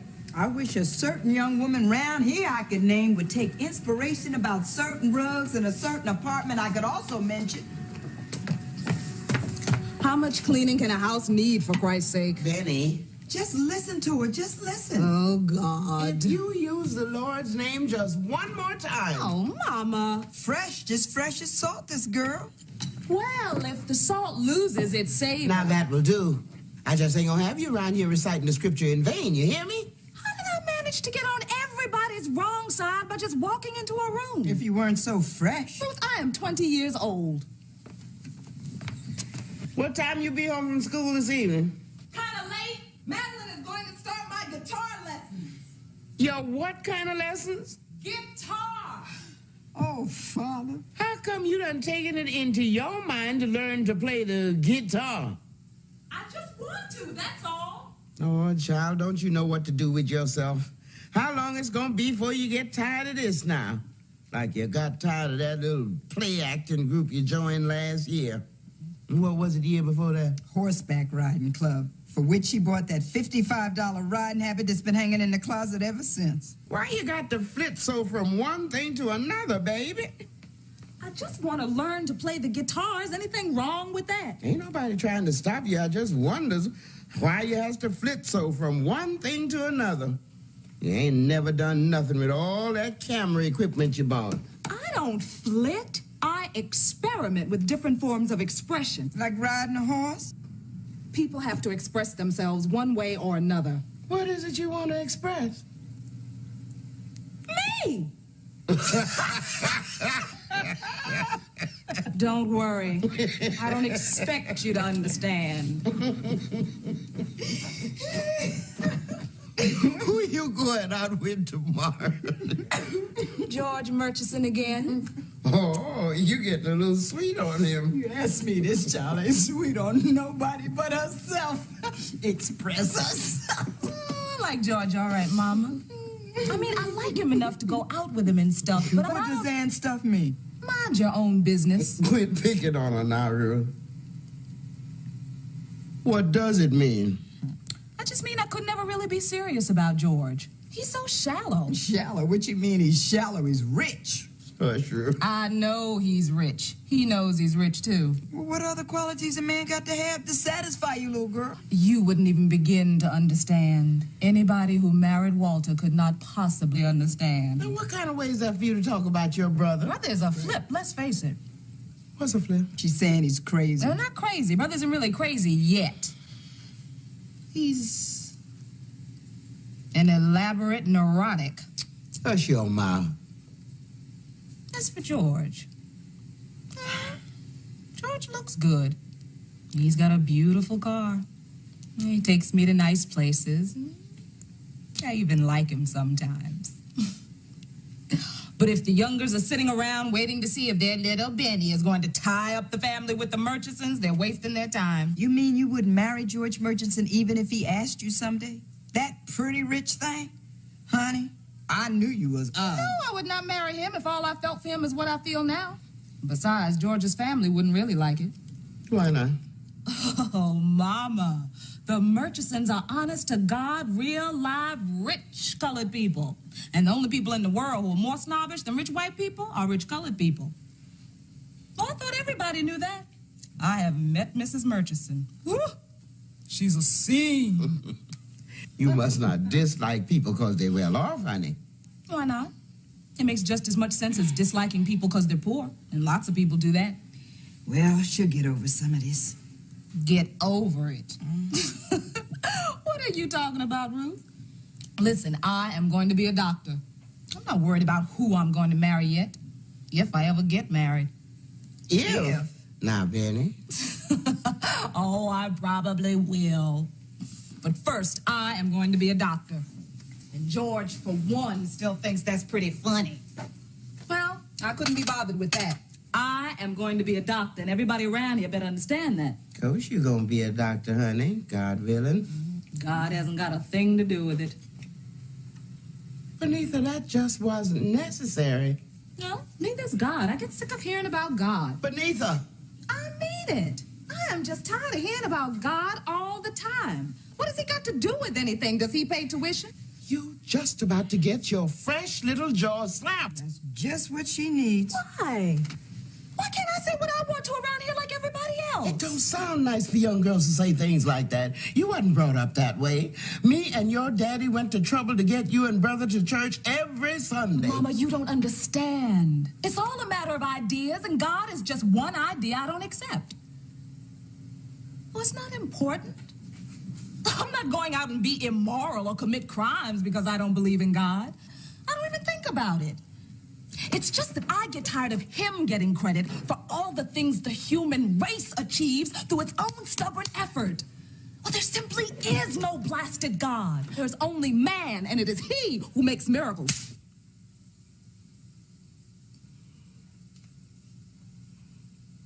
Now you say after me, in my mother's house, there is still God. In my mother's house, there is still God. In my mother's house, there is still God.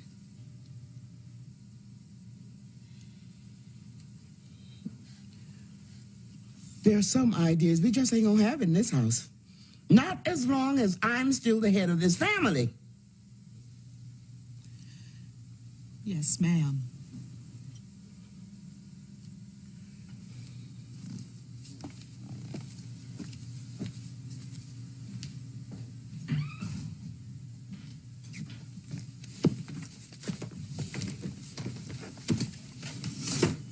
Benny, you think you're a woman, but you're still a little girl. And what you did was childish, so you got treated like a child. I see. I also see that everybody thinks it's all right for Mama to be a tyrant. But all the tyranny in the world will never put a God in the heavens.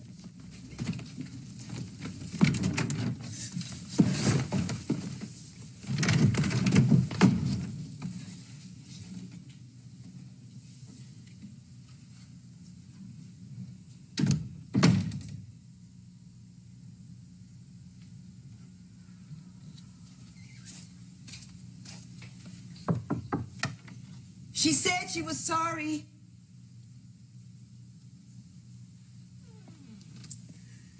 They frightens me, Ruth.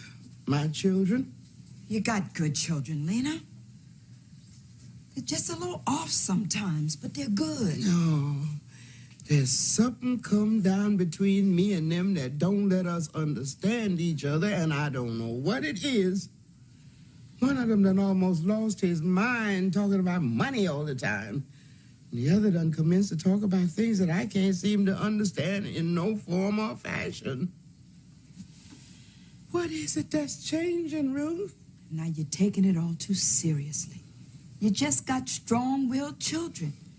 And it takes a strong woman like you to keep them in hand. They're spirited, all right, my children. Got to admit, they got spirit, Benny and Walter. Just like that little old plant that ain't never had enough sunshine or nothing, and look at it. Sure loves that little old thing, don't you? Well, I always wanted me a garden like the ones I used to see back at the houses down home. This here little plant as close as I ever got to having one.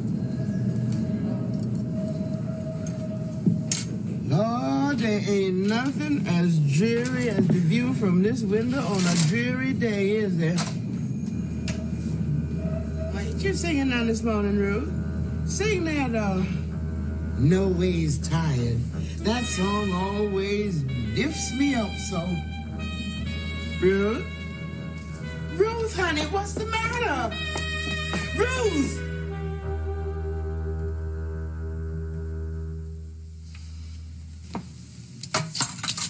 Grandmama, that stuff Benny is using smells awful. Can I go downstairs, please? You sure you finished all them chores already? I ain't seen you doing much. Yes, I'm finished early. Where did Mama go this month? Yeah, she had to run a little errand. Where? To tend to her business. Hello. Yes, he is. It's Willie Harris again. Hello, Willie. Papers come back from the lawyer? No, not yet. I told you, the mailman doesn't get here till 10:30. No, I'll come there. Yeah, right away. Brother, where did Ruth go? How should I know? Better get over there behind the bureau. Seen one marching out of there like Napoleon yesterday. There's really only one way to get rid of her, Mama. How? Set fire to this building. Mama, where did Ruth go? To the doctor, I think. The doctor? What's the matter with... You don't think she... I ain't saying what I think. But I ain't never been wrong about no woman, neither.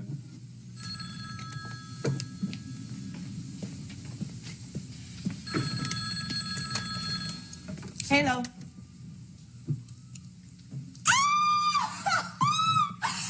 Oh, when did you get back? Well, of course I missed you. in my way. This morning. No. House cleaning and all that. Mama hates it if I let people come over when the house is like this. That's right. You have? Oh, well, that's different. What is it? Oh. What the hell? Come on over. Right. Arrivederci. Who's that you inviting over here with this house looking like this? You ain't got the pride you was born with. Asagai doesn't care how houses look, Mama. He's an intellectual. Who? Asagai, Joseph Asagai. He's an African boy I met on campus. He's been studying in Canada. What's his name? Asagai, Joseph Asagai. Ooh, he's from Nigeria. Oh, that's that African country that was founded by the slaves way back. No, Mama, that's Liberia. But I don't think I never met no African before. Well, do me a favor and don't ask him a whole lot of ignorant questions like, do they wear clothes? Well, now, if you think we're so ignorant around here, maybe you shouldn't invite your friends here. It's just that all anybody ever seems to know about when it comes to Africa is Tarzan. Why should I know about Africa? Why do you give money at church for the missionary work? That's to help save people. You mean save them from heathenism? Yes. Well, I'm afraid they need more salvation from the British and the French.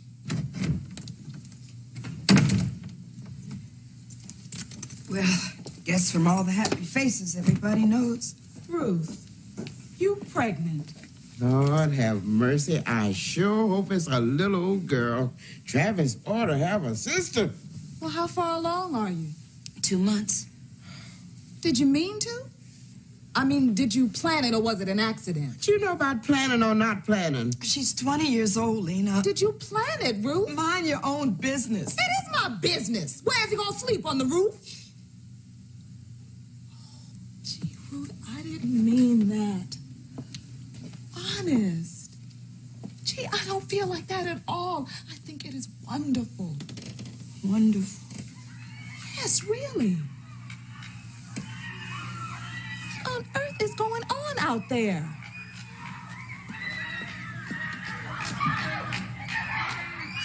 These kids. Travis, what are you doing out there? Oh, Lord, they're chasing a rat. Tell that youngster to get himself up here at once. Travis, you come upstairs at once.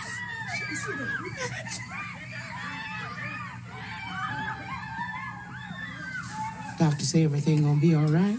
Yeah, she says everything's gonna be fine. She? What doctor did you go to? Mama, you should have seen that rat. Big as a cat, honest. Golly, that rat was really cutting. Then Bubba got him with his heel. And the janitor, Mr. Barnett, got him with a stick. And they got him all locked in the corner. Bam, bam, bam. That rat was still jumping all around him. There's rat blood all over the street. You hush up now. Just stop talking all that terrible stuff. You go on back outside now and play, but not with any rats.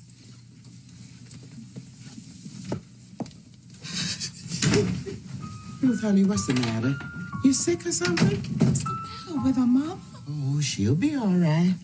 Women get right depressed sometime when they get her way. You just relax now. That's right. Don't you think about nothing at all. Nothing at all. All right. Oh, come on, baby. You just lie down and rest a while. And then you have some nice hot food. You'll Oh, my God, that must be Asagai.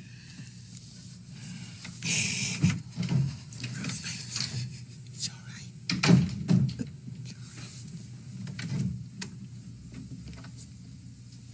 Hello, Alayo. Hello. Come in. Please excuse everything. My mother was very upset about my letting anyone come here with a place like this. You look disturbed. Is something wrong? Yes, we've all got acute ghetto-itis. So, sit down. Oh, no, wait.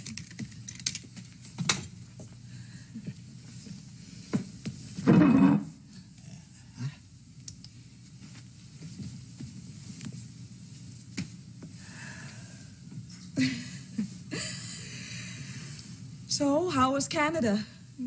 Canadian. Asagai, I'm very glad you're back. Are you really? Yes, very. Why? You were quite glad when I went away. What happened? You went away. Aha. Before, you wanted to be so serious before there was time. How much time must there be before one knows what one feels? What you bring me? Open it.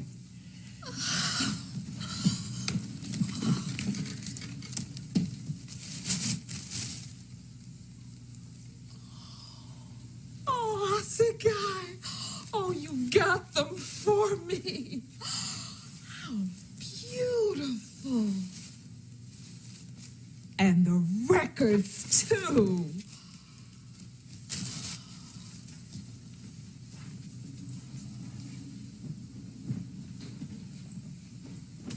Wait. I shall have to teach you how to drape it properly. Let's see. Good. Wait.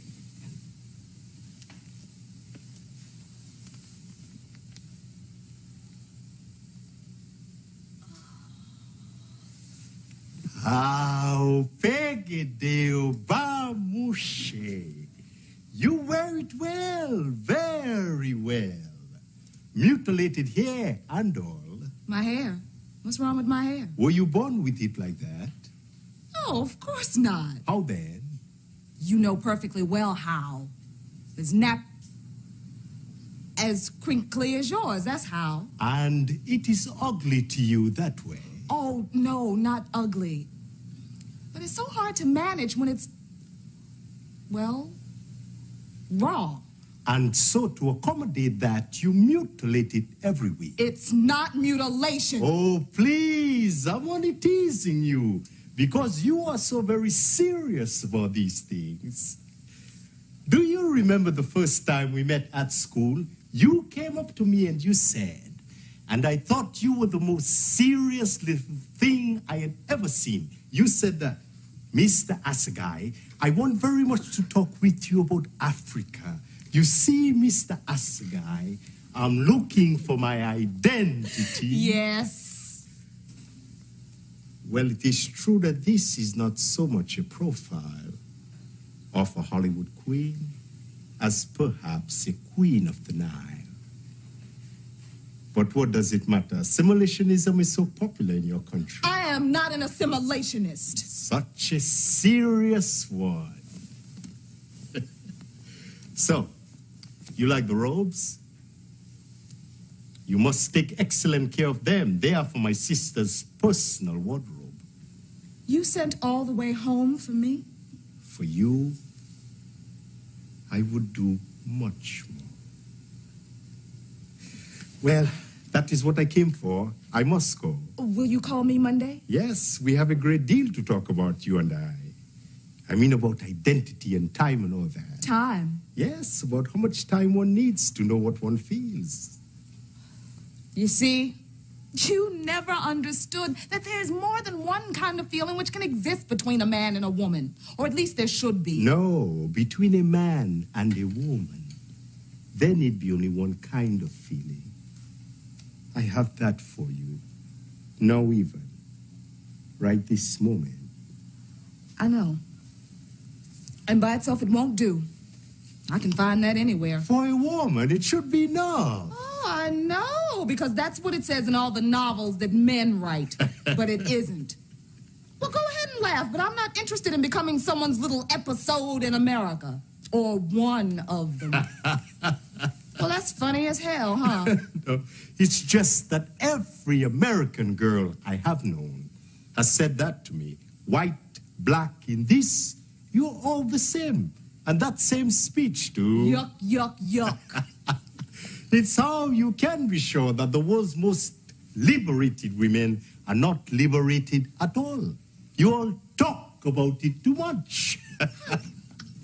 Oh, Mama, this is Mr. Asagai. How do you do? How do you do, Mrs. Younger? Please please forgive me for coming at such an outrageous hour on a Saturday. Oh, you're quite welcome. I just hope you understand that our house don't always look like this. You must come again. I'd love to hear all about your country. I think it's so sad the way our American Negroes don't know nothing about Africa except Tarzan and all that. And all that money they pour into these churches when they ought to be helping you people over there drive out them French and Englishmen done taking away your land. Ah, yes. How many miles did you say it's from here to where you come from? Many thousands. I bet you don't have to take care of yourself being away from your mama so far. I expect you better come around here from time to time and get yourself some home-cooked meals. Well, thank you. Thank you very much. Well, I must go. Oh. I will call you on Monday, Alayo. What's that he call you? Oh, Alayo, I hope you don't mind.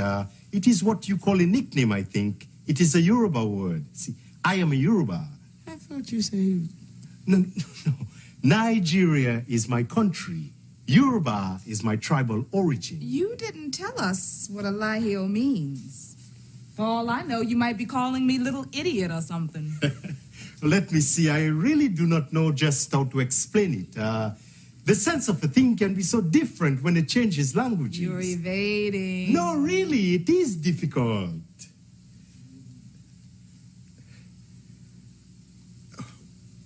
Well, it means one for whom food is not enough. Is that all right? Thank you.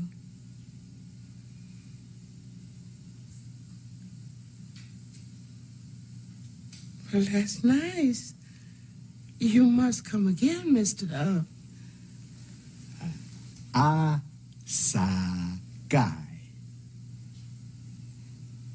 Yes, do come again. Goodbye.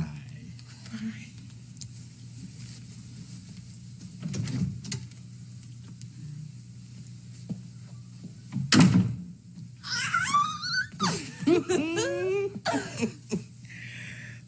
Lord, that's a pretty thing just went out of here.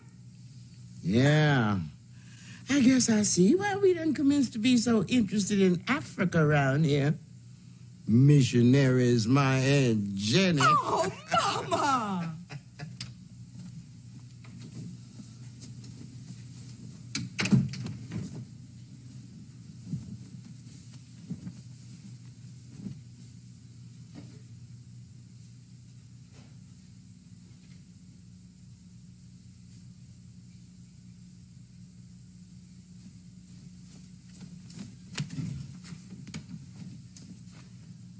What's the matter, girl? You cracking up?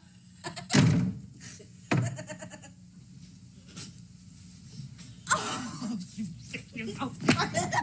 got you now. She's resting now. Travis, baby, run over next door and ask Miss Thompson to please let me have a little kitchen cleanser. This here can is as empty as Jacob's kettle. I just came in. You do as you're told.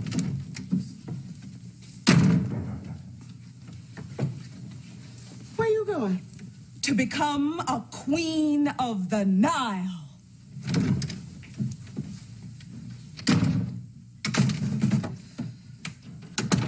Where did Benny go? As far as I could make out, to Egypt. Where you to get her? Ain't nothing wrong with me to be lying in no bed for. What time is it getting to? 10:20. And the mailman's gonna ring that bell this morning just like he done every morning for the last umpteen years. Grandmama, she said to tell you she don't have much. Lord, some people I could name sure is tight-fisted. Lena, maybe the woman is just short on cleanser. Much baking powder she done borrowed from me all these years. Get down them steps, boy. You mean you didn't come? Oh, Miss Lena. Oh, I don't know what we all getting so excited around here for. We knowed it was coming for months. Well, that's a whole lot different from having it come and being able to hold it in your hand. Piece of paper with $10,000. Oh, come on, open it. Oh, Lord have mercy. I sure wish Walter Lee was here. Open it, Grandmama. Now, y'all be quiet. It's just a check. Open it. Now, don't act silly. We ain't never been a people to act silly about no money. We ain't never had none before. Open it.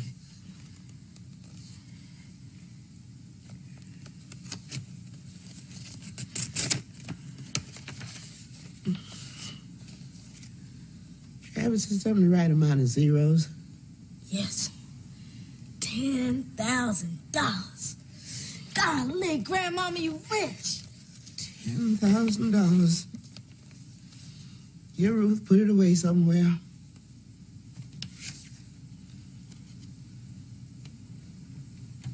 $10,000 they give you.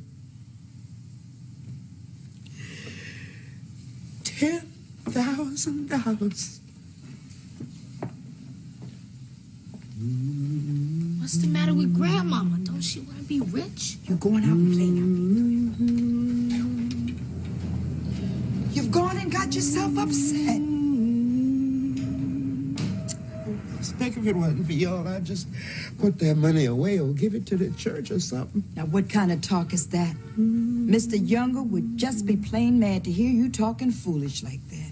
Yes, he sure would. We got enough to do with that money, all right. Where'd you go today, girl? To the doctor. Now, Ruth, you know better than that. Old Dr. Jones is strange enough in his way, but ain't nothing about to make somebody slip and call him she like you done this morning. Well, that's just what happened. My tongue slipped. You went to see that woman, didn't you? What woman you talking about? That woman who... Milkman come. Did he come?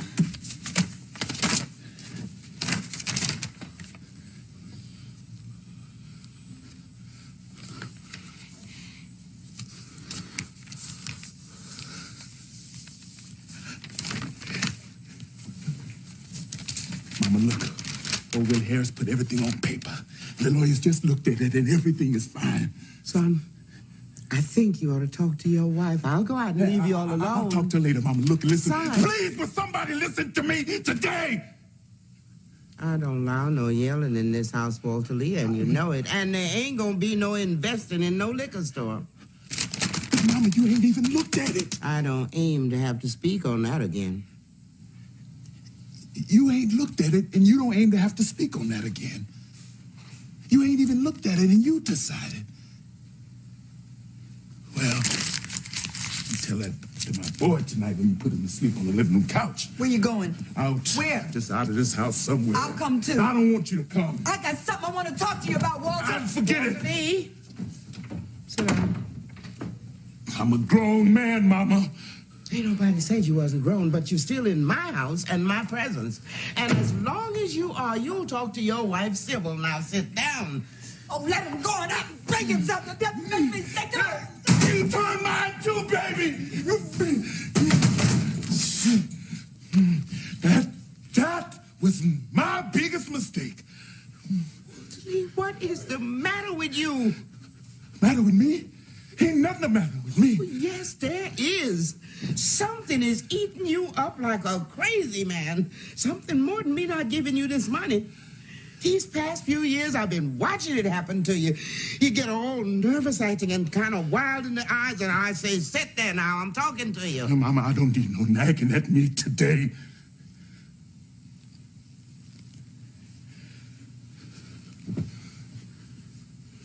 Seem like you getting to the place where you're always tied up in some kind of knot about something. But if anybody asks you about it, you just yell at them and bust out of the house and go out and drink somewhere. Walter Lee, people can't live with that. Ruth is a good, patient girl in her way, but you getting to be too much. Boy, don't make the mistake of driving that girl away from you. Why? What she ever do for me? She loves you. I'm going out. I want to be by myself for a while. I'm sorry about your liquor store, son, but it just wasn't the thing for us to do. That's what I wanted to tell you. I'm going out, Mama. It's dangerous, son. What's dangerous? When a man goes outside his home to look for peace. And then why can't there never be no peace in this house then? You done found it in some other house? No, there ain't no woman. Why do women always think there's a woman somewhere when a man gets restless? Oh, Mama, do you know what this money means to me? Do you know what this money could do for us? Mama,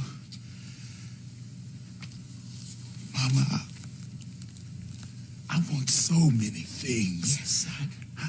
I want so many things that they're driving me kind of crazy. Mama, look at me. I'm looking at you, son. You're a good-looking boy. You got a job, a nice wife, and a fine son. A job? Mama, a job? I open and close doors all day long. I drive a man around in his limousine. I say, yes, sir, no, sir, very good, sir. Shall we take the drive, sir? Mama, that ain't no kind of job. That ain't nothing at all. Mama, I don't know if I can make you understand. Understand what, baby? Sometimes it's like I see the future stretched out in front of me. Just plain as day, the future, Mama. Hanging over there at the edge of my day, just waiting for me. A big, looming, blank space full of nothing. Just waiting for me. But it don't have to be that way. Mama, sometimes I'm driving that man downtown, and I pass them cool, quiet-looking restaurants where them white boys are sitting back and talking about things, sitting there and turning deals worth millions of dollars. Sometimes I see guys who don't look much older than me. Son, why you have to talk so much about money? And because it's life, Mama. Oh. So now money is life? Once upon a time, freedom was life. Now it's money. No, it was always money. No, we just didn't know about it. Something's changed. You something new, boy. In my time, we worried about not being lynched and getting to the north if we could. Or how to stay alive and still have a pinch of dignity, too. Now here come you and Benita talking about things we ain't never even thought about, hardly me and your daddy. You ain't satisfied or proud of nothing we done. I mean that you had a home, that we kept you out of trouble till you was grown, that you don't have to ride to work on the back of nobody's streetcar. You my children, but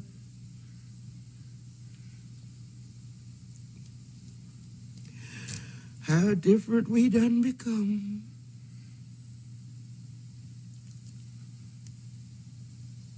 You don't understand, Mama. You just don't understand.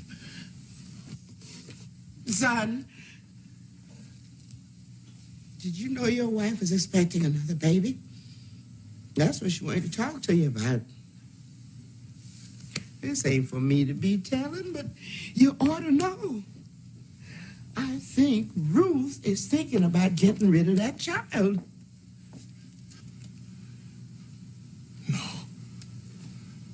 No, Ruth wouldn't do that. When the world gets ugly enough, a woman will do anything for her family, the part that's already living.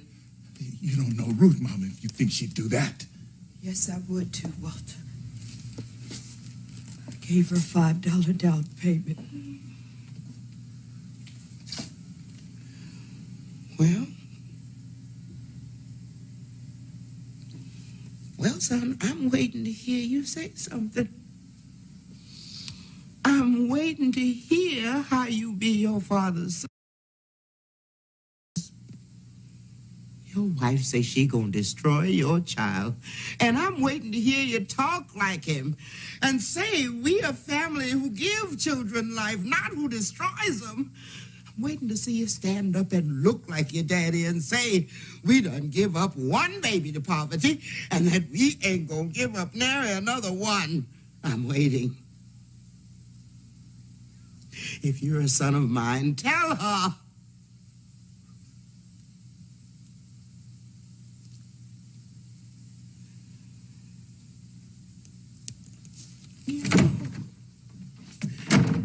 You are a disgrace to your father's memory. Somebody, get me my hat.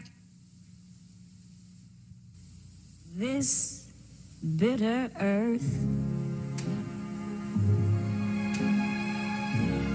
well, what the fruit it bears, what good is love?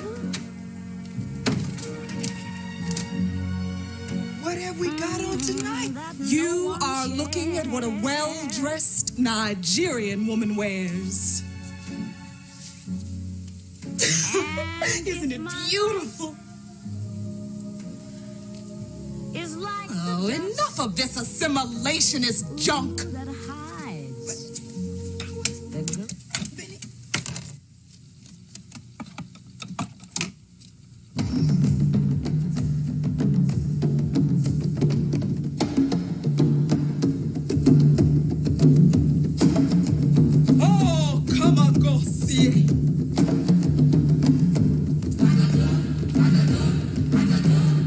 What kind of dance is that? It's folk dance. What kind of folks do that, honey? It's from Nigeria. It's a dance of welcome. Well, who you welcoming? The men. Back to the village. Where they been? Should I know? No? Hunting or something. Anyway, they coming back now. Well, that's good.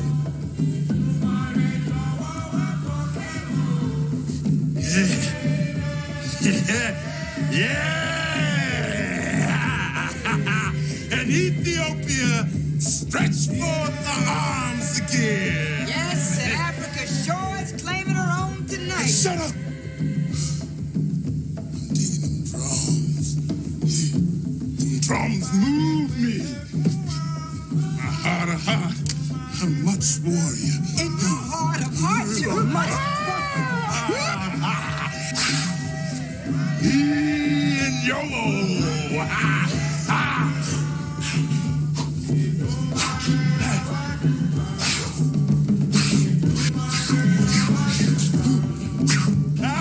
That's my man, Kenyatta.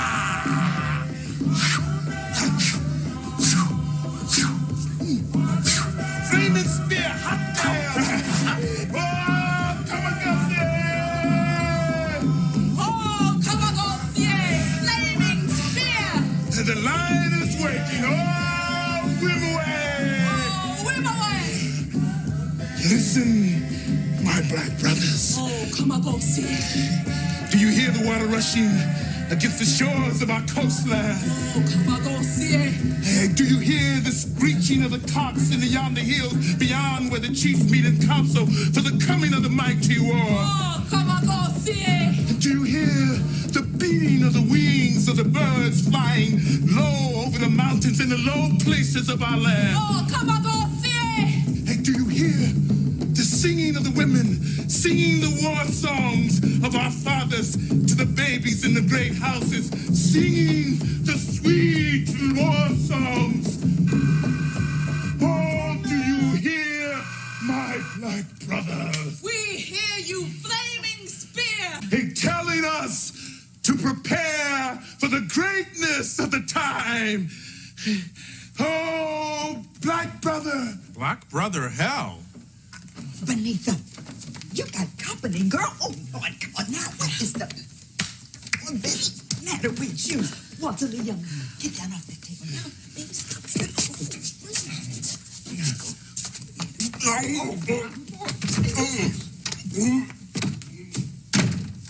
a little to drink. I don't know what her excuse is.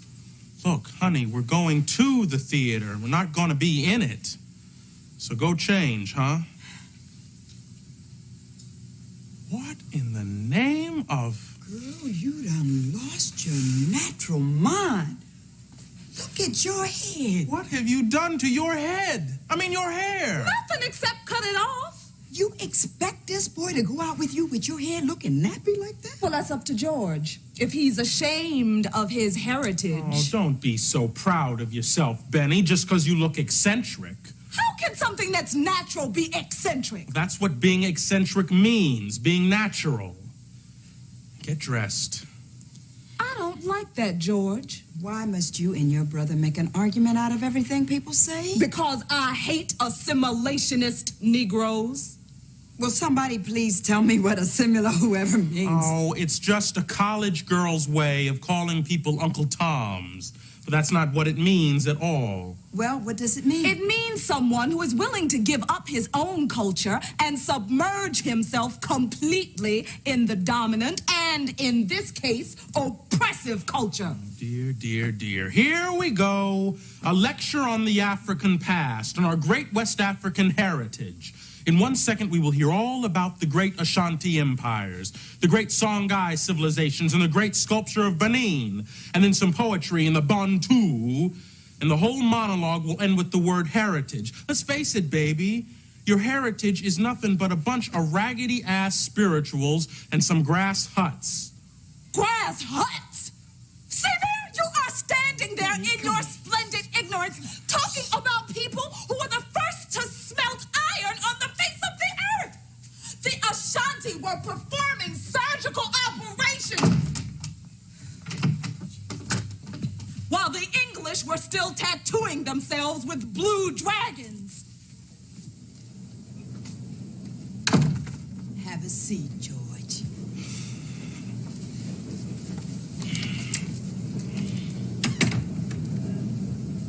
It's warm, ain't it? I mean, for September. Well, just like they always say about Chicago weather, if it's too hot or cold, just wait a minute and it'll change.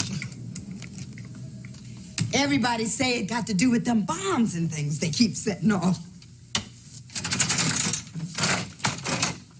Would you like a nice cold beer? No, thank you. I don't care for beer.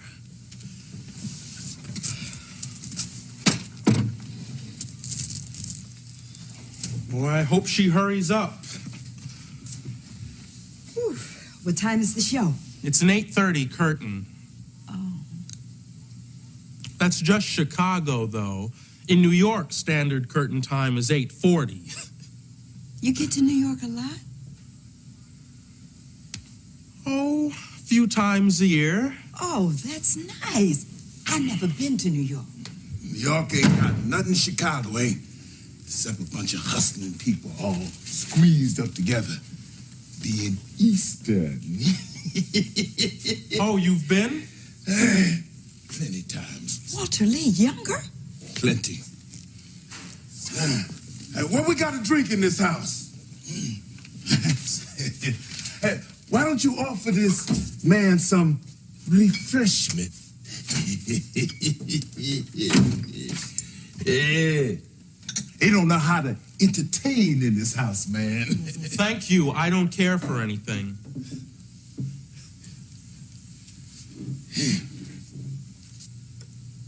Where's Mama? She ain't come back yet.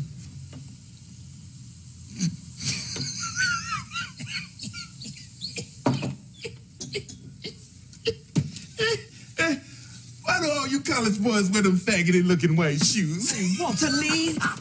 White shoes as cold as it is. You have to excuse him. Yeah, no, he don't. But you always excuse me for I'll excuse myself if I needs to be excused.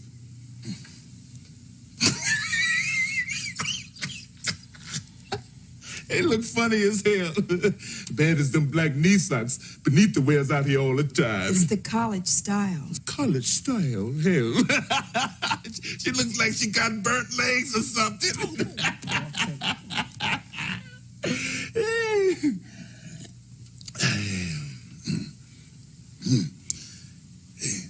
How your old man making out? I understand you all gonna buy that big hotel on the drive. Shrewd move. Your old man's all right, man. I mean, he knows how to operate. I mean, he thinks big. You know what I mean? But I think he's kind of running out of ideas now. Yeah, I like to talk to him. Listen, man, I got some plans that would turn this city upside down. I mean, I think like he does. Big. Invest big. Gamble big. Hell, lose big if you have to. You know, it's hard to find a man on this whole South Side who understands my kind of thinking. You dig? Yeah, you and me ought to sit down sometimes and talk. Man, I mean, I got me some ideas, man. Yeah, sometimes we'll have to do that, Walter.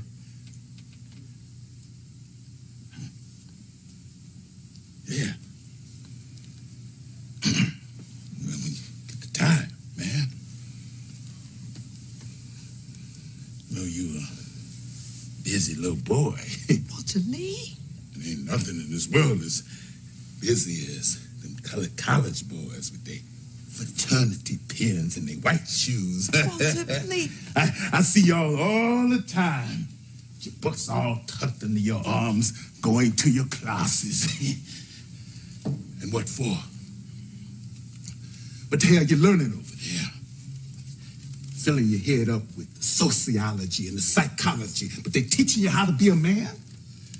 How to take over and run the world? They teaching you how to run a rubber plantation or a steel mill? No. Just to talk proper and read books and wear them faggoty-looking white shoes. You're all whacked up with bitterness, man. And you? Ain't you bitter, man?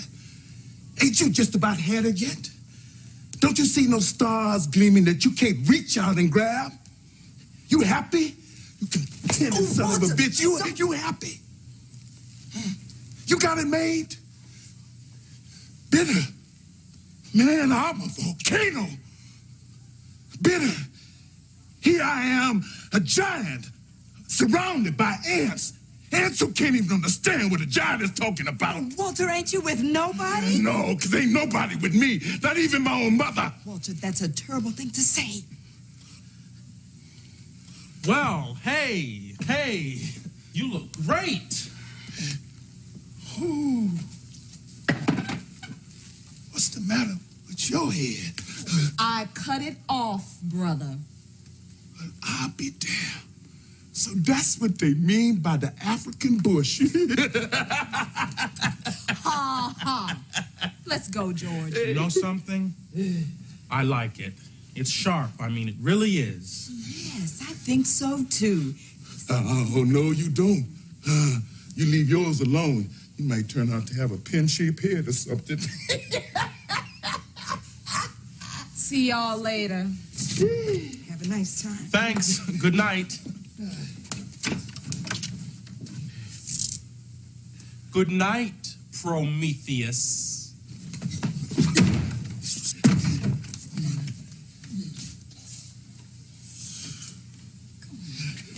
Who's Prometheus?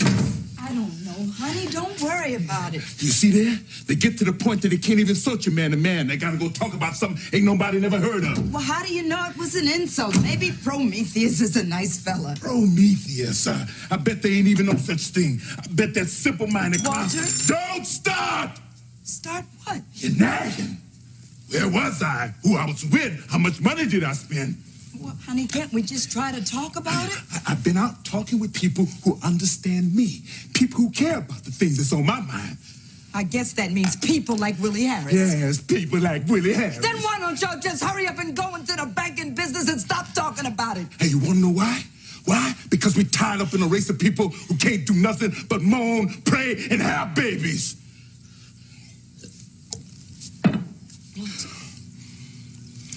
Honey, why can't you stop fighting me? Hey, who's fighting you? Who even cares about you?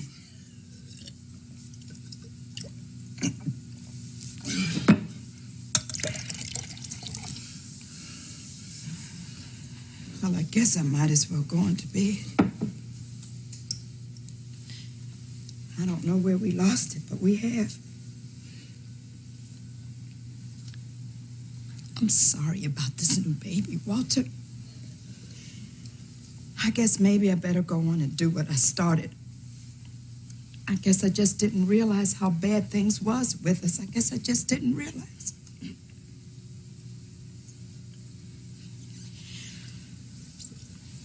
Want some hot milk?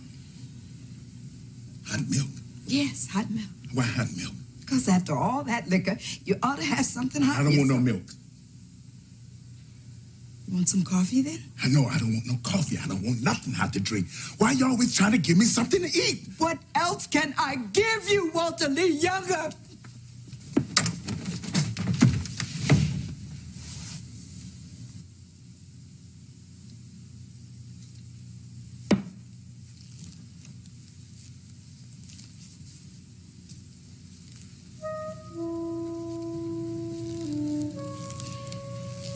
Baby, it's been rough, ain't it?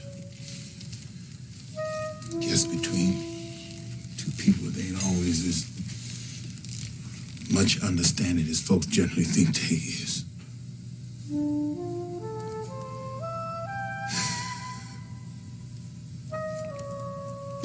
I mean, like between me and you.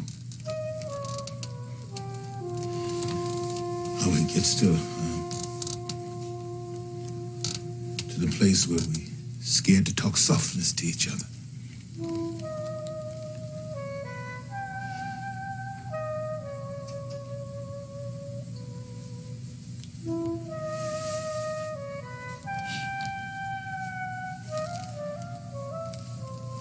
Why you think it got to be like that?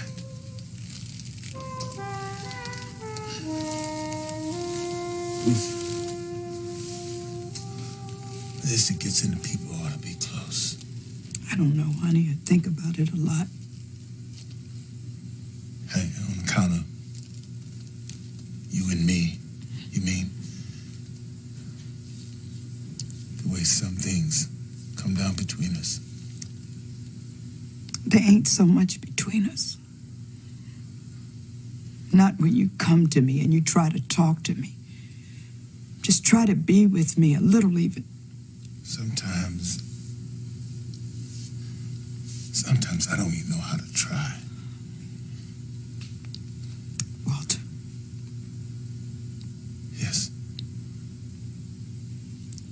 Honey, life don't have to be like this. I mean, sometimes people do things so that things are better. You remember how we used to talk when Travis was born about the way we was gonna live, the kind of house. It's all starting to slip away from us.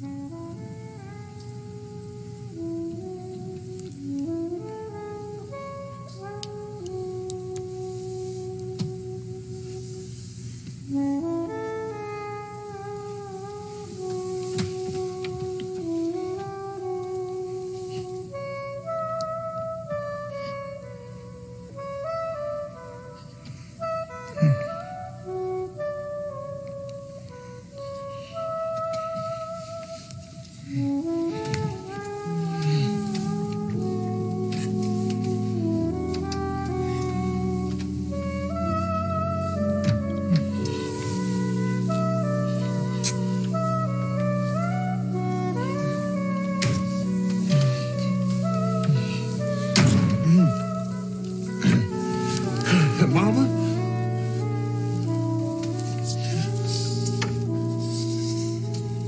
Where you been? My steps getting longer and longer. Ooh. How you feeling, Ruth? Mama, where you been all day? Where's Travis? I let him go out. He ain't come back yet, boys. He gonna get it. Mama, where have you been? Mama. Yes, son. Where'd you go this afternoon? I went downtown to tend to some business I had to tend to. What kind of business? Now, you know better than to question me like a child, brother. Where were you, Mama? You didn't go and do something with that money. Something crazy. Mama, I'm nothing. Boy, you gonna get in there. You get on in that bedroom and get yourself ready. But I got How come you don't never let the child explain itself? Keep out of it now, Lena. 1,000 times I have told you not to go off Well, like that. at least let me tell him something. I want him to be the first one to hear it. Come here, baby. Come on.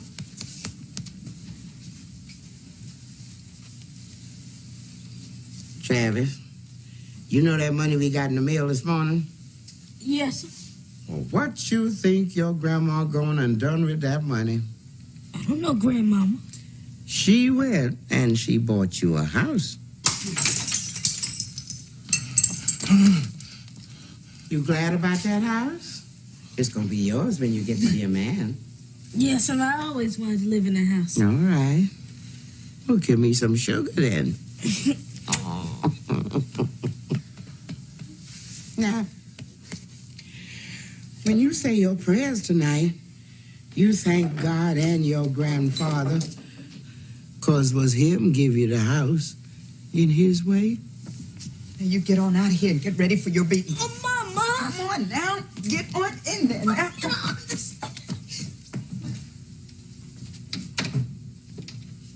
So you went and did it? Yes, I did. Praise God! Walter, honey, baby, let me be glad. You be glad too. Oh, Walter, a home. Oh. Well, where is it? How big is it? How much is it going to cost? Well, when we move it? First of the month. Praise God! It's a nice house, too. 3 bedrooms. Oh. Nice big one for you and Walter. Me and Benita still have to share a house, but Travis will have one of his own. And I figure if the new baby is a boy, we'll get him one of them double-decker outfits. And there is a yard with a little old patch of dirt where I could maybe get to grow me a few flowers.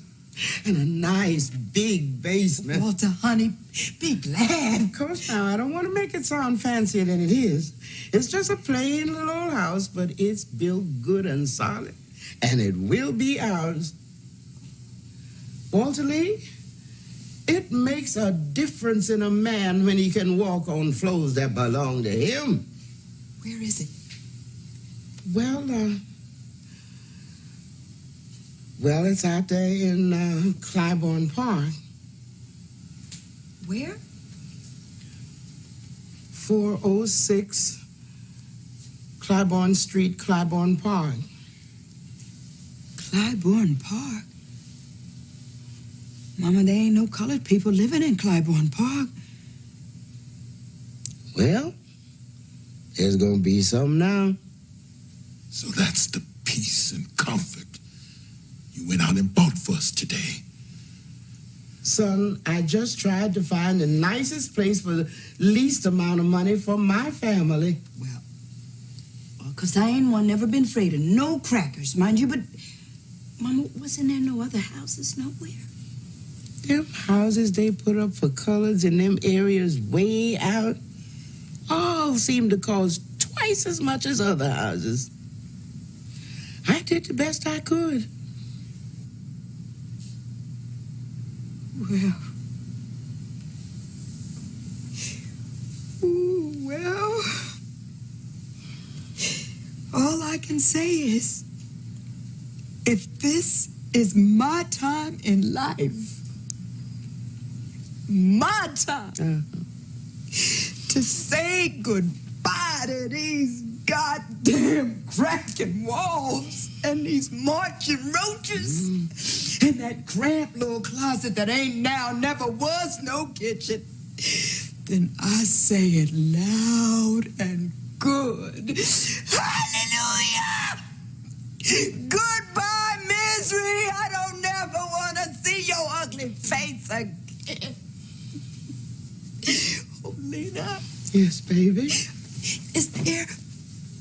Is there a whole lot of sunlight? Yes, child. There's a whole lot of sunlight.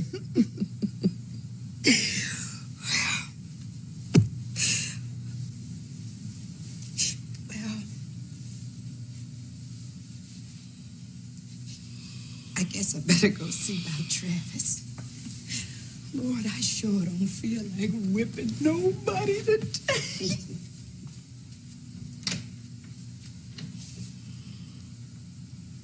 Son, you understand what I done, don't you?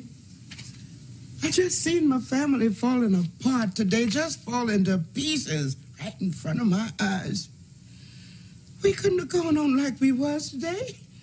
Talking about killing babies and wishing each other's was dead. When it gets like that in life, you just got to do something different. Push on out and do something bigger.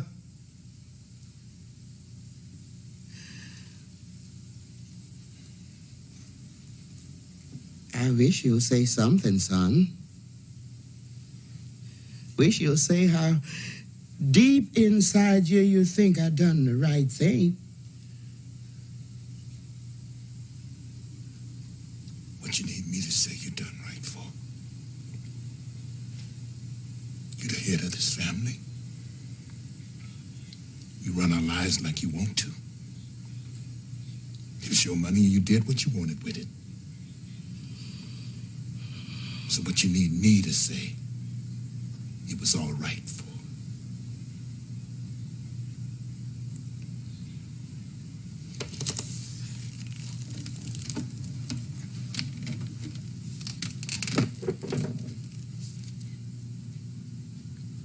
So you butchered up a dream of mine. You always talking about your children's dreams.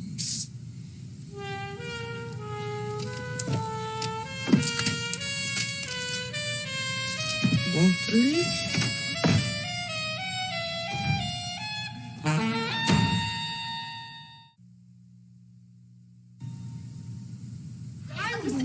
Stop it!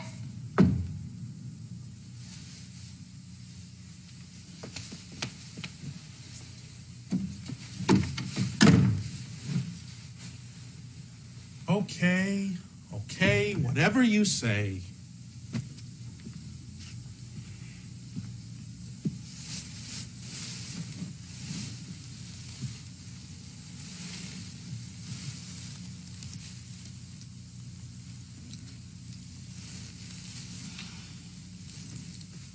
George, please. Look, we've had a nice evening. Let's not spoil it, huh?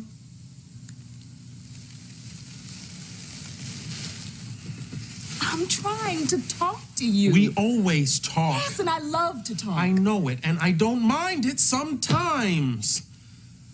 Look, I want you to cut it out. See? This moody stuff, I don't like it. You are a nice-looking girl. All over. That's all you need, honey. Forget the atmosphere. Guys aren't going to go for the atmosphere. They're going to go for what they see. Be glad for that. Beneatha, please. Drop the Garbo routine. Doesn't go with you. As for myself, I would like a nice, simple, sophisticated girl. Not a poet. Okay?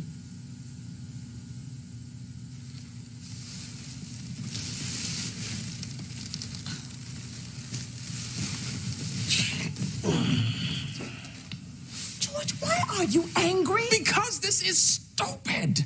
Look, I don't go out with you to discuss the nature of quiet desperation or to hear all your thoughts. Because the world will go on thinking what it thinks regardless. Then why read books? Why go to school? It's simple. You read books to learn facts, to get grades, to pass the course, to get a degree. That's all. It has nothing to do with thoughts. I see.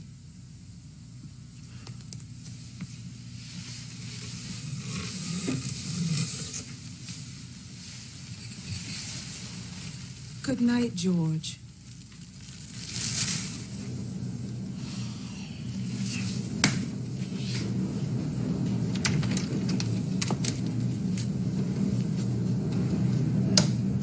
Hello, George. How you feel this evening?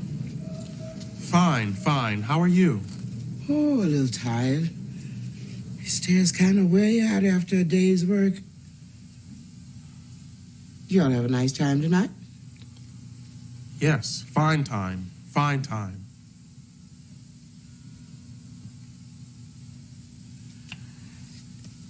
Well, good night, George.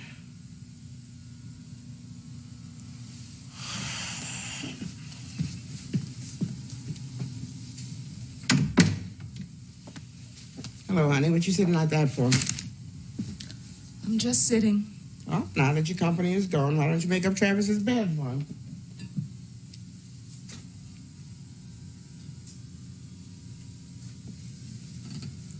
Didn't you have a nice time tonight? No. No? What's the matter? Mama? Yes, baby. George is a fool. Honest. Is he, baby? Yes. You sure? Yes. I guess you better not be wasting your time with no fool.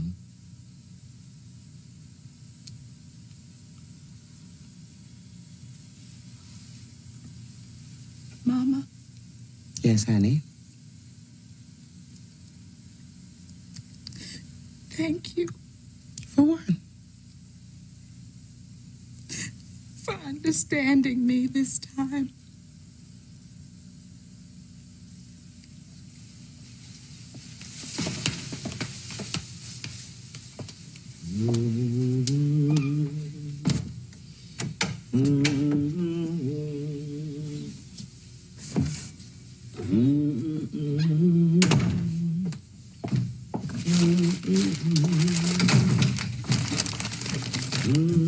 Now, don't you fool with any of that stuff, Lena. Oh, I just thought I'd sort out a few things.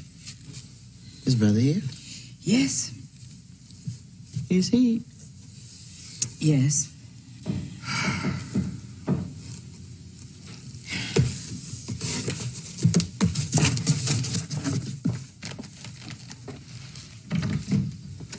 Oh, hello there, Miss Johnson. Hello there yourself. How you this evening, Ruth? Fine, Miss Johnson. How you? I'm fine. Ain't poking out none yet. Ooh, ain't we getting ready, though?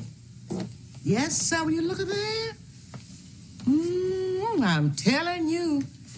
The youngers are finally getting ready to move on up a little higher, bless God. Bless God. Oh, he's good, ain't he? Oh, yes, he's good. I mean, he works in mysterious ways, but he works, don't he? Yes, he does. I sure am happy for you all.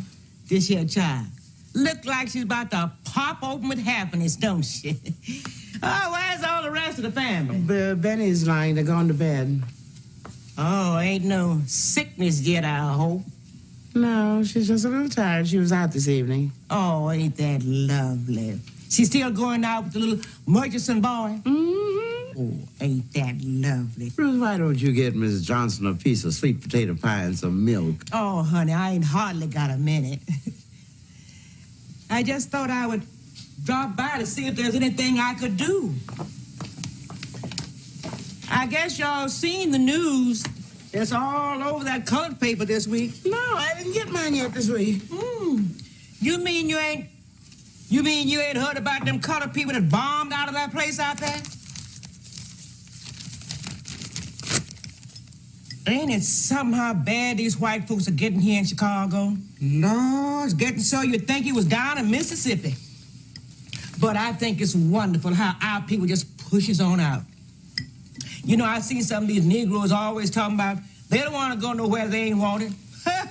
But not me. Wilhelmina Othello Johnson goes anywhere, anytime she feels like it. Yes, I do. Why, if we'd left it up to some of these crackers, these poor niggas wouldn't have nothing. Oh, I always forget that you don't allow that word in your mouth. No, I don't allow it. Me neither. Don't you want another piece of pie? No, honey. I got to be getting on home and have my midnight coffee. I hear some people say, don't let them sleep. But I find that I can't close my eyes unless I have my last cup of coffee. My good night coffee, I call it. Ruth, why don't you get Miss Johnson her good night coffee?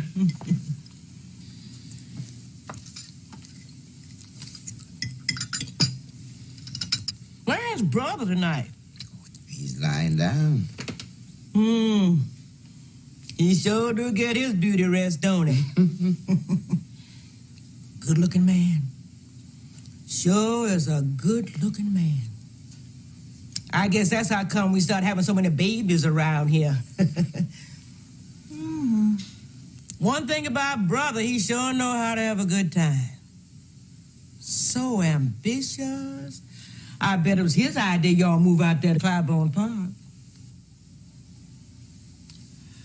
Lord, I bet this time next month, y'all's names will have been in the paper aplenty.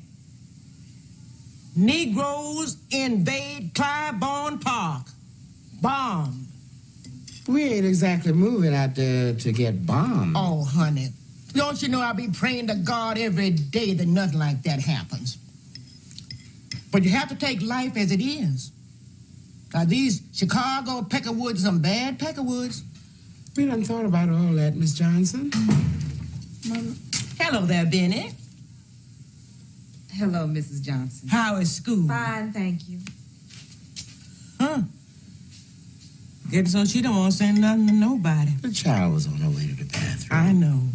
Sometimes she acts like she ain't got time to pass the time with nobody what ain't into college. I ain't criticizing none.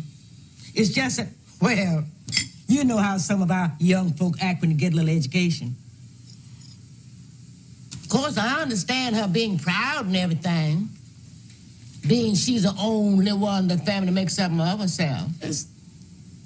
I just know being a chauffeur ain't never satisfied brother none. Cause he ought not be like that, though, cause ain't nothing wrong with being a chauffeur. There's plenty wrong with it. What? Plenty. My husband always said being any kind of servant ain't no fit thing for any man to have to be. He always said a man's hands was made to make things or turn the earth with, not to drive nobody's car for him or carry their slop jars. And my boy is just like him. He was not meant to wait on nobody.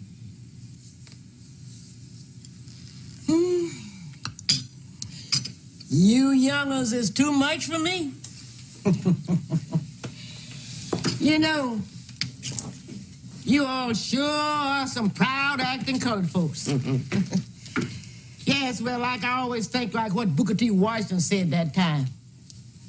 Education has spoiled many a good plowhand. Did Booker T say that? He sure did. Well, it sounds just like him. A fool. Why, he was one of our great men. Who said so? You know, Lena, me and you ain't never agreed on some things. Well, I guess I'll be going. Good night. Good night. You can keep that paper. Good night, y'all. Good night, Miss Johnson. If ignorance was gold. Shh. It ain't nice to talk about people behind their back. You do. I'm old and corrupted. You were rude to Miss Johnson, Benitha, and I don't like that at all. Mama, if there are two things we as a people have got to overcome, one is the Ku Klux Klan, and the other is Wilhelmina Oldfella Johnson. Smart Alec. I'll get it. Hello? Just a minute.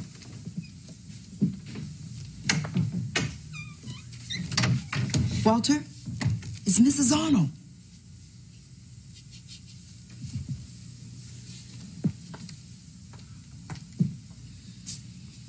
Hello? Yes, this is his wife speaking. He's lying down now. Yes. Well, he'll be in tomorrow. He's been very sick. Yes, I know we should have called, but we were so sure he'd be able to come in today. Yes. Yes, I'm very sorry. Yes.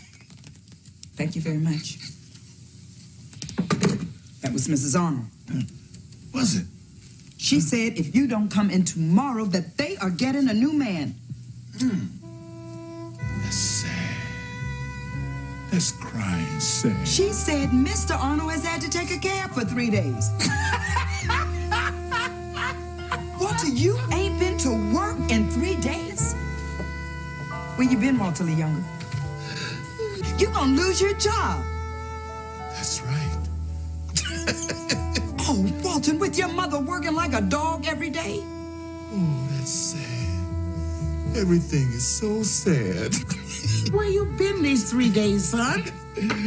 Mama, you don't know all the things a man with got leisure can find to do in this city. What's this? Friday night. Well, Wednesday, I bought Willie Harris' car and I went for a drive. Just me and myself. And I just drove and drove way out, way past South Chicago. And I parked the car and I sat and looked at the steel mills all day long. I just sat there and looked at them big black chimneys for hours. And then I drove back and I went to the Green Hat. And Thursday I borrowed the car again and I pointed it the other way. Drove for hours, way up to Wisconsin and looked at the farms. I just drove and looked at the farms. And then I drove back and I went to the Green Hat. And today I didn't get to go. Today I just walked all around the South Side. And I looked at the Negroes. And they looked at me. Then finally, I sat down on the curve at 39th and South Parkway. And I just sat there and watched the Negroes go by. And then I went to the Green Hat.